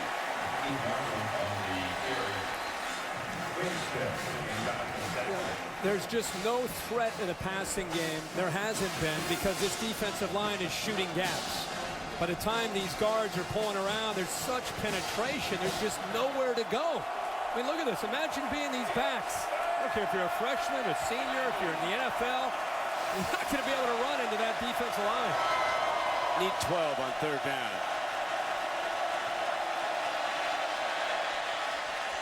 Didn't get it. Good defense that time by Legree, who's made a couple of fine plays. Jimmy Legree is a junior from Beaufort, South Carolina. Ball is thrown, or Wooten can make a play on this, and Wooten's been targeted now 3 or 4 times. Going to go on fourth, down by 28.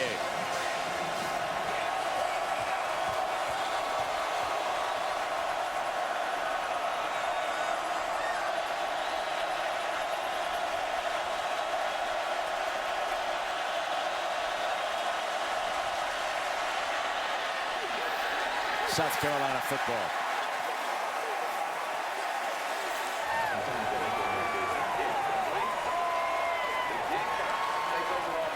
Tell you, Aaron Murray just cannot get settled. 4th down. He knows he has to get the ball out of his hands. Clowney unable to get to him, but he went up in the air and got in the way of Murray. Up and over again, Marshall tried to block him. Murray actually looked to his left, and imagine looking and seeing Clowney go airborne. Quickly came back to his right, unsettled, and just threw the ball up for grabs.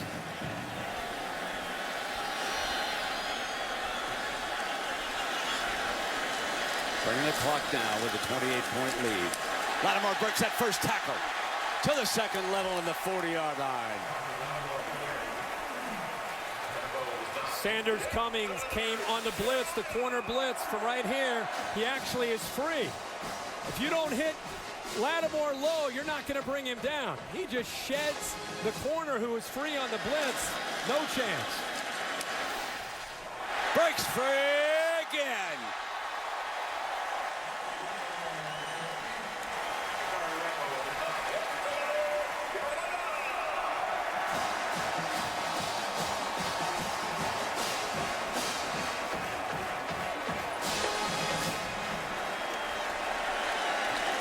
First down, and here's a handoff, working a steady diet of Marcus Lattimore, the junior from Duncan, South Carolina, and a leading candidate for the Doak Walker Award, given annually to the best running back in all of college football. Just think Steve Spurrier going tempo here with his big lead. Going for the jugular here, up 28-0. If you take a look at Spurrier's career when he was at Florida, he was very successful against Georgia. 11-1 successful.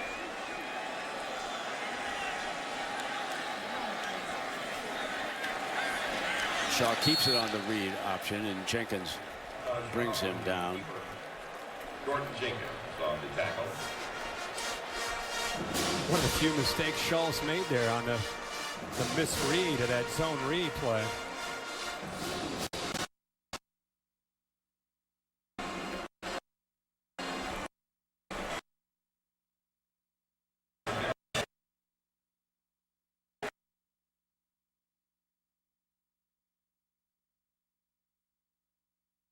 Pretty flashy backs. They do, and Washington coming off the big emotional win at home. Now they got to go to Autzen Stadium. It's always a tough environment. It's a rivalry game, if you didn't know that. These two teams don't like one another. It'll be tough, in my opinion, for Washington to hold on for 4 quarters against those numbers from the Oregon offense. So the third quarter comes to an end. 4 fingers aloft. 1 more quarter. 24 hours to celebrate. And then, Cocky, you can start thinking about that trip to Baton Rouge.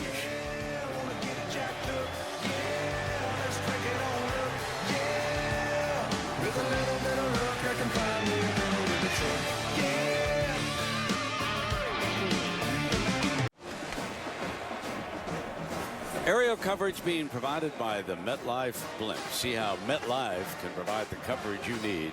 MetLife, I can do this. And it is a beautiful scene here in Columbia, South Carolina, with the Gamecocks up by 4 touchdowns. Herbie?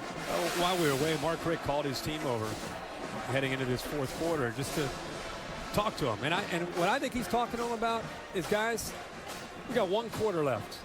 We got 1 quarter to try to establish ourselves, not just for this quarter, but for the rest of the year. We've been embarrassed for 3 quarters. You better show some fight here. Look at their numbers since 2008 against teams that had finished the season ranked 2-14. The last 2 years, 0-9. Now they're down 28-0 as we start the 4th against the number 6 team in the country. 2nd down and 8 as we start the quarter. Connor Shaw will hand off to Kenny Miles on the first play. And this crowd, as we look around this stadium, what we expected, a record, and we got it. 85,199. The state capital of South Carolina. And oh, how they love what Steve Spurrier has done to this football team. You think back now, hasn't lost lately to Tennessee. Hasn't lost to Clemson lately. Hasn't lost to Georgia. I mean, the Gamecocks are taking care of business. 3rd down and 4. Shaw on a running play, and he's short, and he took a pretty good licking down there, Herbie. And one of them was that great linebacker Jones, number 29, was jumping in there too. He's had a relatively quiet night, but you could see a couple different Georgia defenders. Jordan Jenkins, the true freshman, involved there too. It's good to see Connor Shaw up from that hit. Connor Shaw, you know, he's one of those game college quarterbacks. The kids that we see around the country, they just get it done. They know what they're doing. Mentioned he played for his dad in high school, and he just has the intangibles. They're a little bit short there, but the intangibles, it's just, he's so different from what you envision when you think of Steve Spurrier and his offense and his quarterbacks over the years. I mean, when you think about Steve Spurrier, you think about a guy that's going to get back there and fire it all over the field. Fun and gun. Right. It's much different here with this team. It's funny, in this era of just teams throwing it all the time, you come back to the Pioneer, and he's running the football and taking some shots once in a while downfield, and he's got a dual threat quarterback in Connor Shaw. Sign of a good leader. He adjusts to his personnel.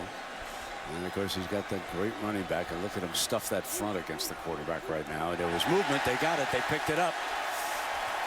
Use the hard count, Yeah. I mean, if you're Georgia, it's 4th and 1. They're up 28-0. And I know Steve Spurrier, hey, he's a risk taker. But why are you even thinking of moving? Because he's probably not going to go. Well, I mean, he's just going to sit there. Yeah, he's going to give you the hard count. Why would you fall for that? Offside, defense number 9. Entered the neutral zone, causing the offensive career. 5-yard penalty results in the first down. That's just a lack of discipline right there. And I understand that's Jarvis Jones. I understand you want to try to get off the ball, but play worked to perfection, just the way he drew that one up. And the thing is, he'll take as much pride in that play right there as any touchdown the whole night. He'll want to talk about that one with the media boys after the game. It's a pleasure. He's working with his son, Steve Spurrier Jr., who's on the coaching staff. Of course, we saw Steve Jr. when he was working with the Stoops out in Oklahoma. Head coach Bob Stoops out there. He's back with his pops here. Miles pounding ahead now. And let us check in with Reese Davis. Reese? All right, Brent. Buckeyes and the Cornhuskers. This thing has been back and forth. Nebraska up 24-21. Now, they're in the first half. Carlos Hyde scores to surge the Buckeyes back on top. It's now 28-24. 90 seconds to play in the first half on ABC. As soon as we're done, we'll take it to Autzen Stadium. Marcus Mariota taking on Washington. Kickoff in less than 48 minutes. Yeah, that'll be electric out there at Autzen. I'll tell you, that's one of the better venues in college football. That's next. Marcus Lattimore checks back into the game. And look at him battle for that first down. First man can't bring him down. You know, last week against Kentucky, they were down, and he came fighting back, and I think built some momentum coming in to tonight. He looks healthy. I know he hasn't had a huge night, but he's done enough, and he's had a presence where he's been able to pick up some yards, and if you hit him high, you can see the leg strength coming back. He told us, you know, I'm still working with my knee. I'm lifting heavy on Monday and Wednesday, trying to regain that strength that I had prior to the surgery last October. He's close. He's getting there. Yeah, like all those fellows who come off knee surgery, he had to work so very hard. It's funny, when he suffered the injury, he was not even the ball carrier when he was cut down. And it looks like Jenkins in the middle of that defensive front moved again and bowled the center over there. Didn't Mark Richt... Offside, defense number 6, 5-yard penalty. Didn't Mark Richt just get his team over on the sideline before this quarter started and talk to him?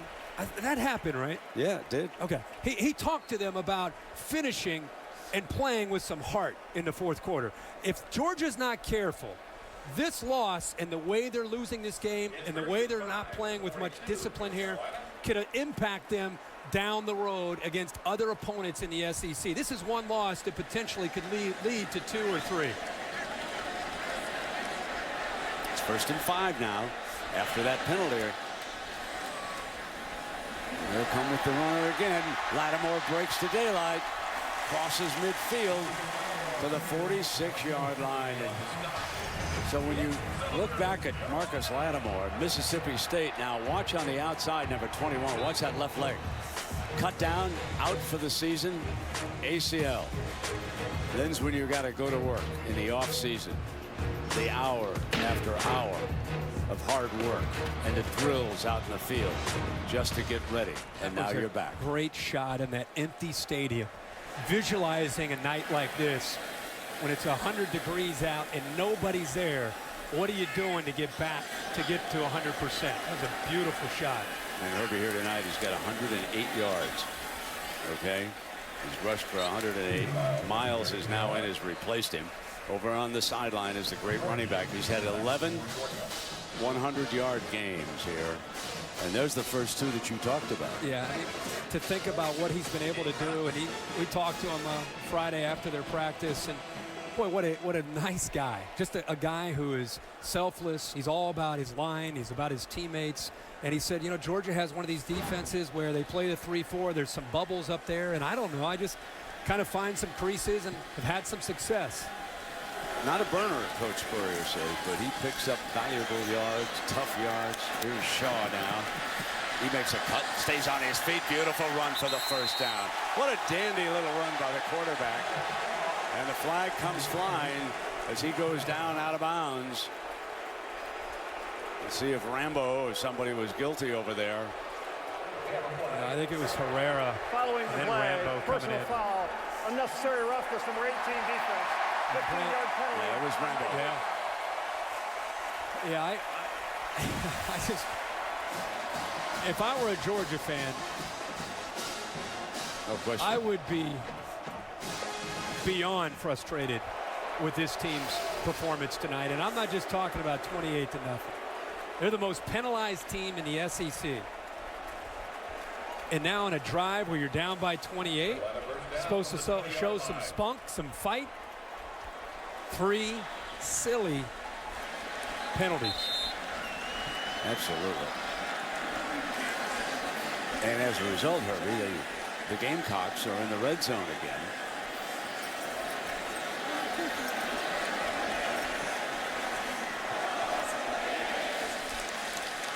Here comes the overrated chant. You've got individual superstars. There's Jarvis Jones, one of those.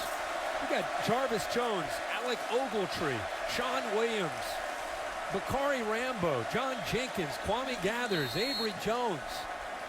I mean, Georgia has as many individual superstars on defense as you're going to see in the SEC.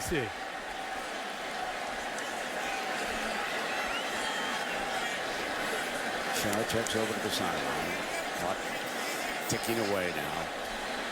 Intent to bring off some seconds.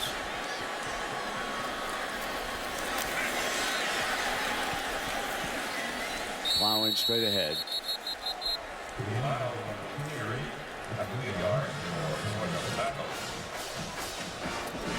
An idea of some of the players and some of the evaluations that they're already receiving from Todd McShay and Scouts Inc. You can see a lot of people with what they believe about some of these players. And, you know, Georgia can rebound from this, but I guess the most discouraging thing is just a lack of discipline and a lack of a willingness to fight here towards the end of the game. Bringing it down and they'll snap on 5 or less. Miles short of the 15-yard line. I think we're talking a lot about Georgia here, but you got to give South Carolina for the way they've gone about their business. Probably has led to a lot of this, some of the frustrating signs that we have seen from Georgia. They have run the football 44 times. Connor Shaw is 6 of 10.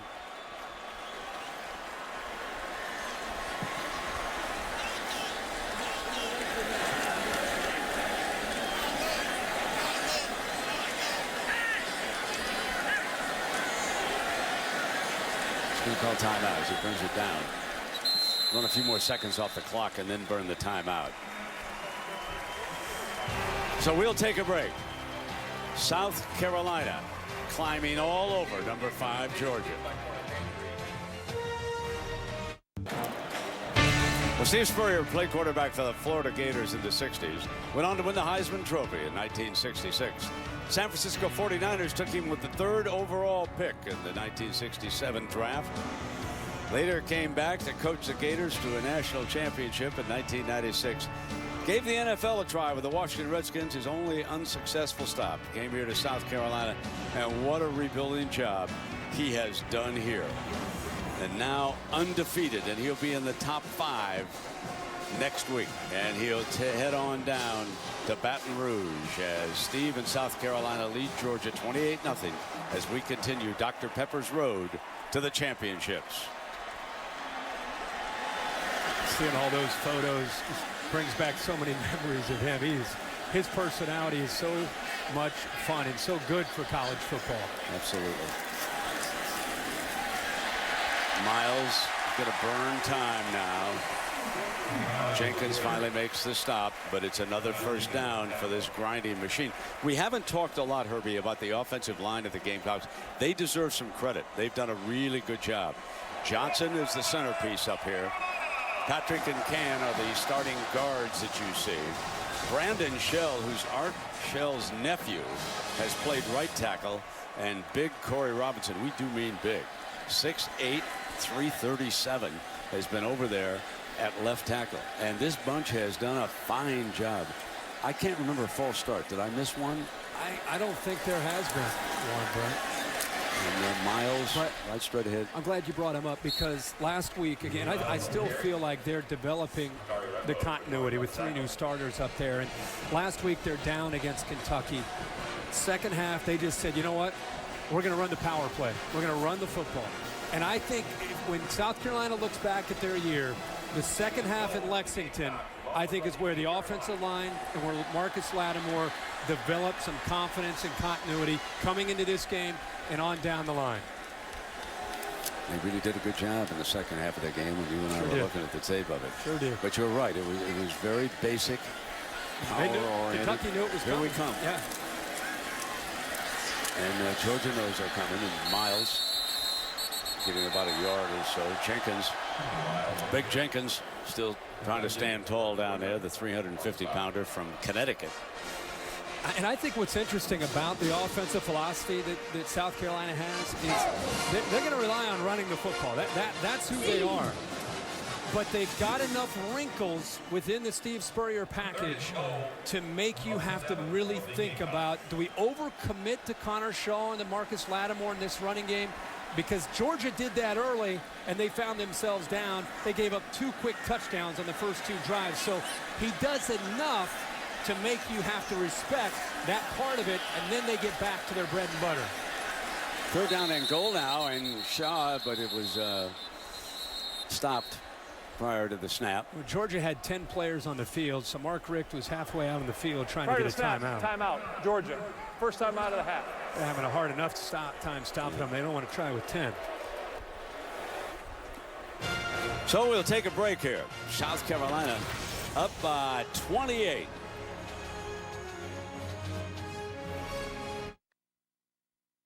ESPN College Football Primetime is presented by Hampton Hotels. Feel the Hamptonality. And in part by Buick. Experience your kind of convenience, peace of mind, entertainment, and luxury. So the state capital of South Carolina, it's a statue of the first president of the United States out front. Sherman did bomb that building when it was being built. It was not completely constructed, and now it has been completed, and it's a beautiful building here in Columbia. And we welcome you back now to ESPN College Football Primetime, presented by Hampton Hotels. The last 6:24, and the Gamecocks have really done a job on the clock. Walked in. Connor Shaw, touchdown. And that, folks, is Sean Elliott. He has done a terrific job with this offensive line and the run game. The co-offensive coordinator.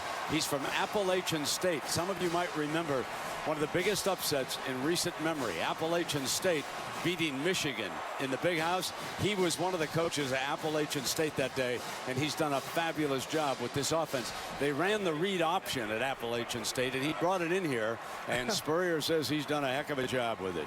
And he loves, the reason he's so excited is that's exactly what they ran right there to perfection. They haven't run it a lot tonight, but they ran it here, and the All-American Jarvis Jones came down on the running back right there. An easy read for Connor Shaw, making the coach happy on the sideline, and takes it into the end zone. Boom, baby.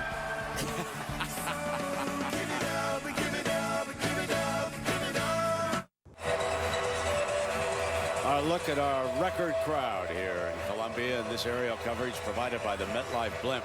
See how MetLife can provide the coverage you need. MetLife, I can do this. And you are watching an SEC blowout on ESPN. South Carolina has jumped all over Georgia. It is 35-0, and this city continues to rock.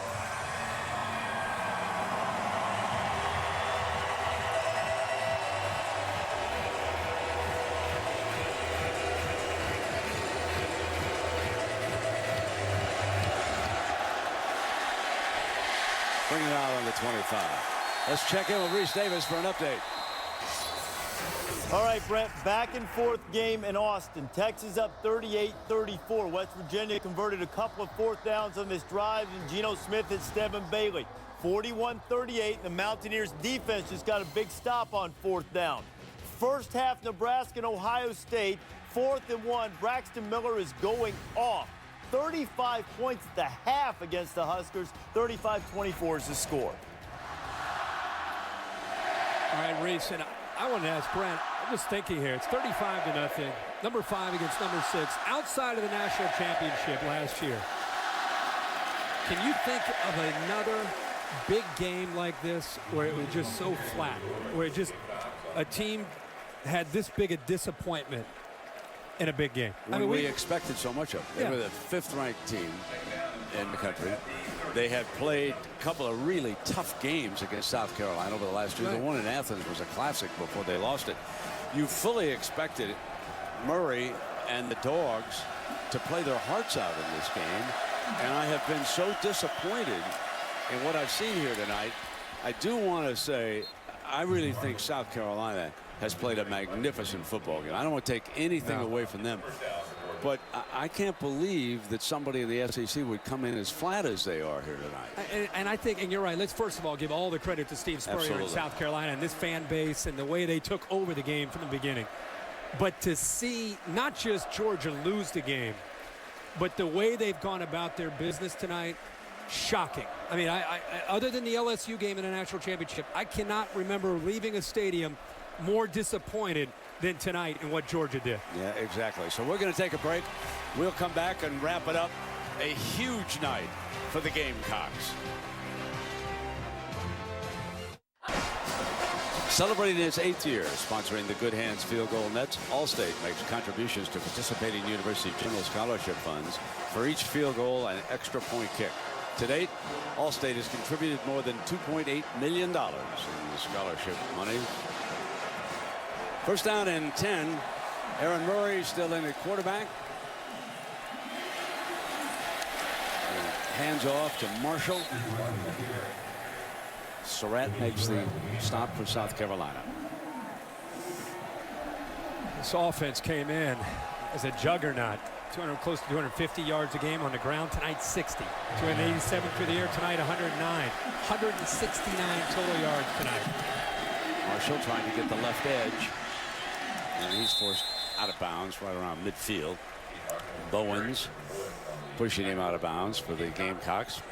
And the final 5 minutes, Irby. Sorry about that. The most important, the 48 points a game tonight being shut out, and it has everything to do with what's happened up front with Jadeveon Clowney and Kelsey Quarles and Devin Taylor, an entire defensive line across the board, and the depth that they rotate in, dominating Georgia in the trenches. Ken Malcolm, now the running back, breaks through a hole. Nice 9-yard run for the redshirt sophomore from Decatur, Georgia. And I want to remind everybody that the BCS Countdown is on ESPN and ESPNU Sunday. So the analysts will break it all down, and it is a week before the first rankings come out. 8:30 p.m. on ESPN. Then at 9 it'll go over to the U. So the BCS Countdown begins tomorrow, and we will see who's going to be in hot pursuit of Alabama. Play action. Murray deflected, incomplete. And the Associated Press top 10 here as we take a look at this, Herbie, with the Alabama sitting at home and enjoying their week off, and Oregon coming up next year on ESPN. You look down, you come down the line there, you look at Kansas State continues to be impressive. I know it was Kansas, just the way they played. West Virginia going down the wire here against Texas. Notre Dame up 27-3. And look at number 10. Who would have thought at the end of August that the Florida Gators, after the way they played against Bowling Green, sitting there at 5-0. Hand off to the fullback, and Hall picks up the first down. What's interesting is that LSU and Georgia are going to drop dramatically in the rankings.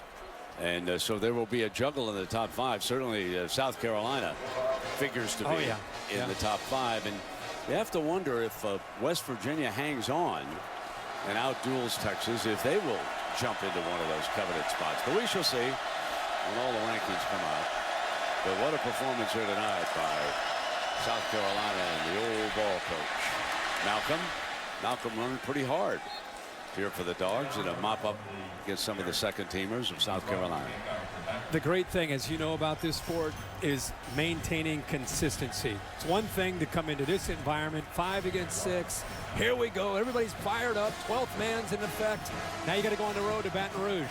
Can you play like this on the road when the crowd's not in your corner?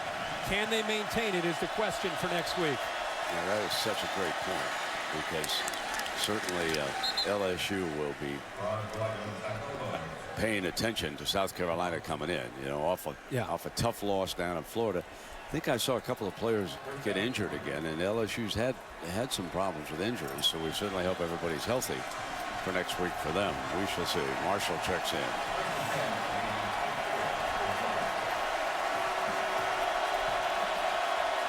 First down and 10.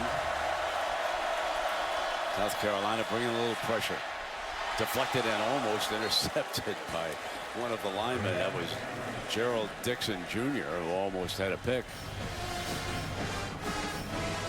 So there's the comparison between Gershel and Lattimore, and I would say advantage veteran. Yeah, and I think he came in highly motivated to have a big night. He gets over 100 yards, kind of workmanlike for him based on the last 2 games that he's had against this Georgia defense.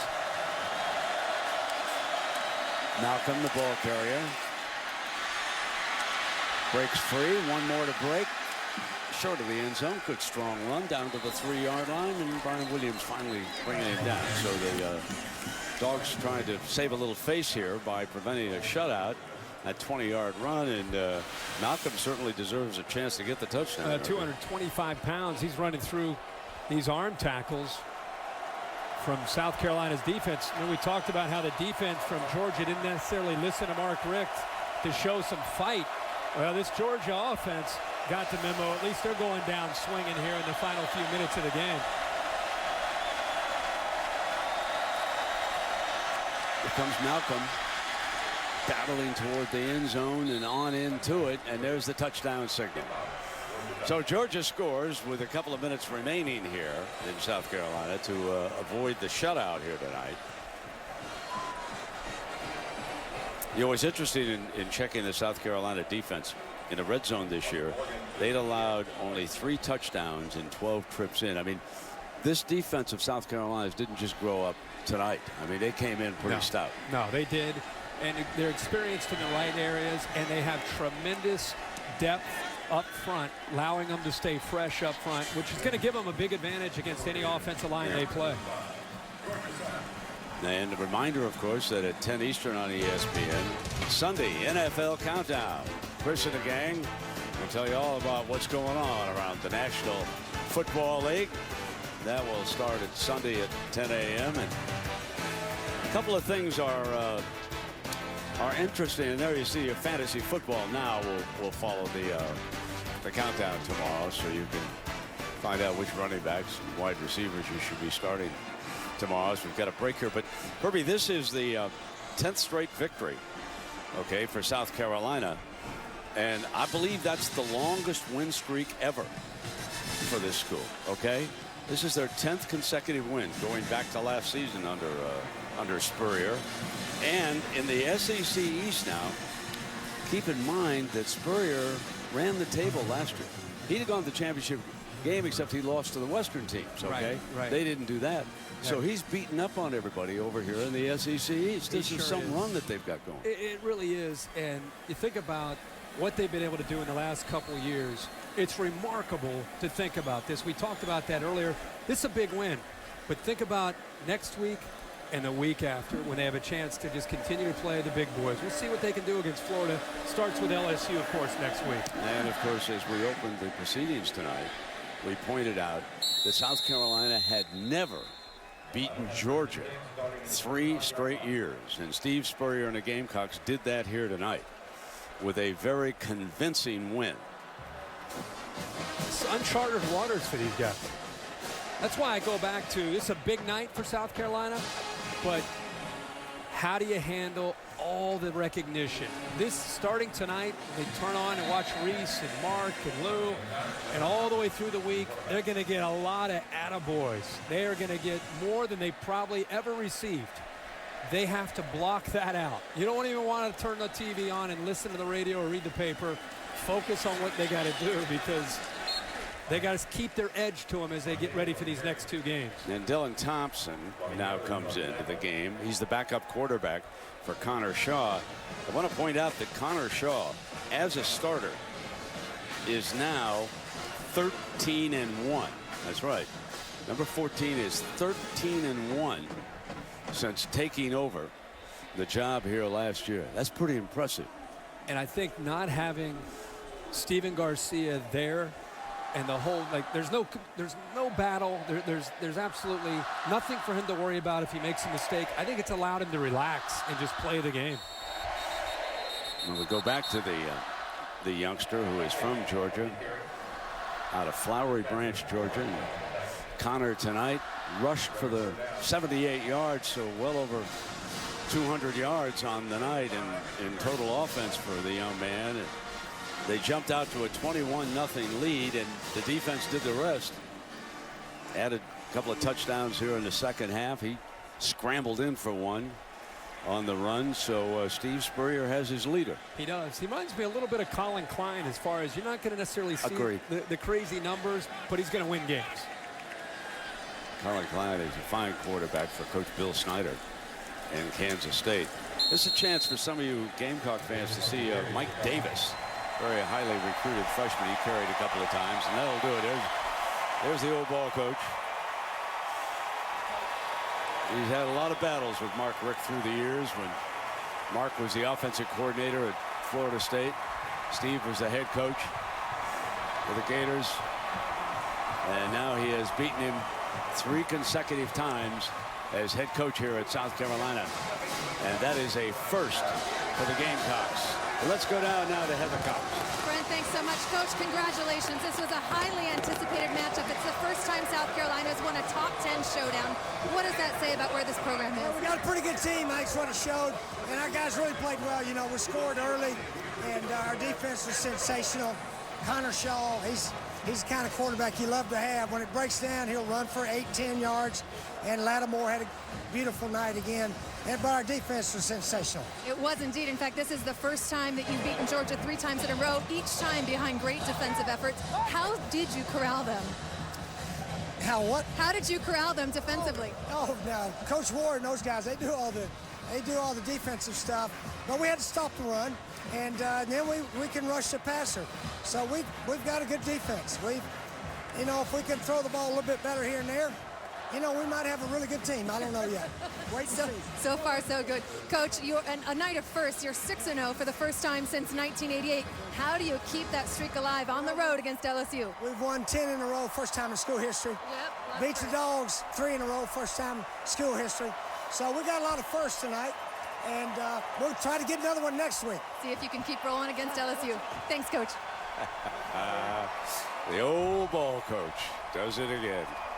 Herbie, a quick final thought. Well, it'll be a big showdown next week with this South Carolina team on the road in Baton Rouge.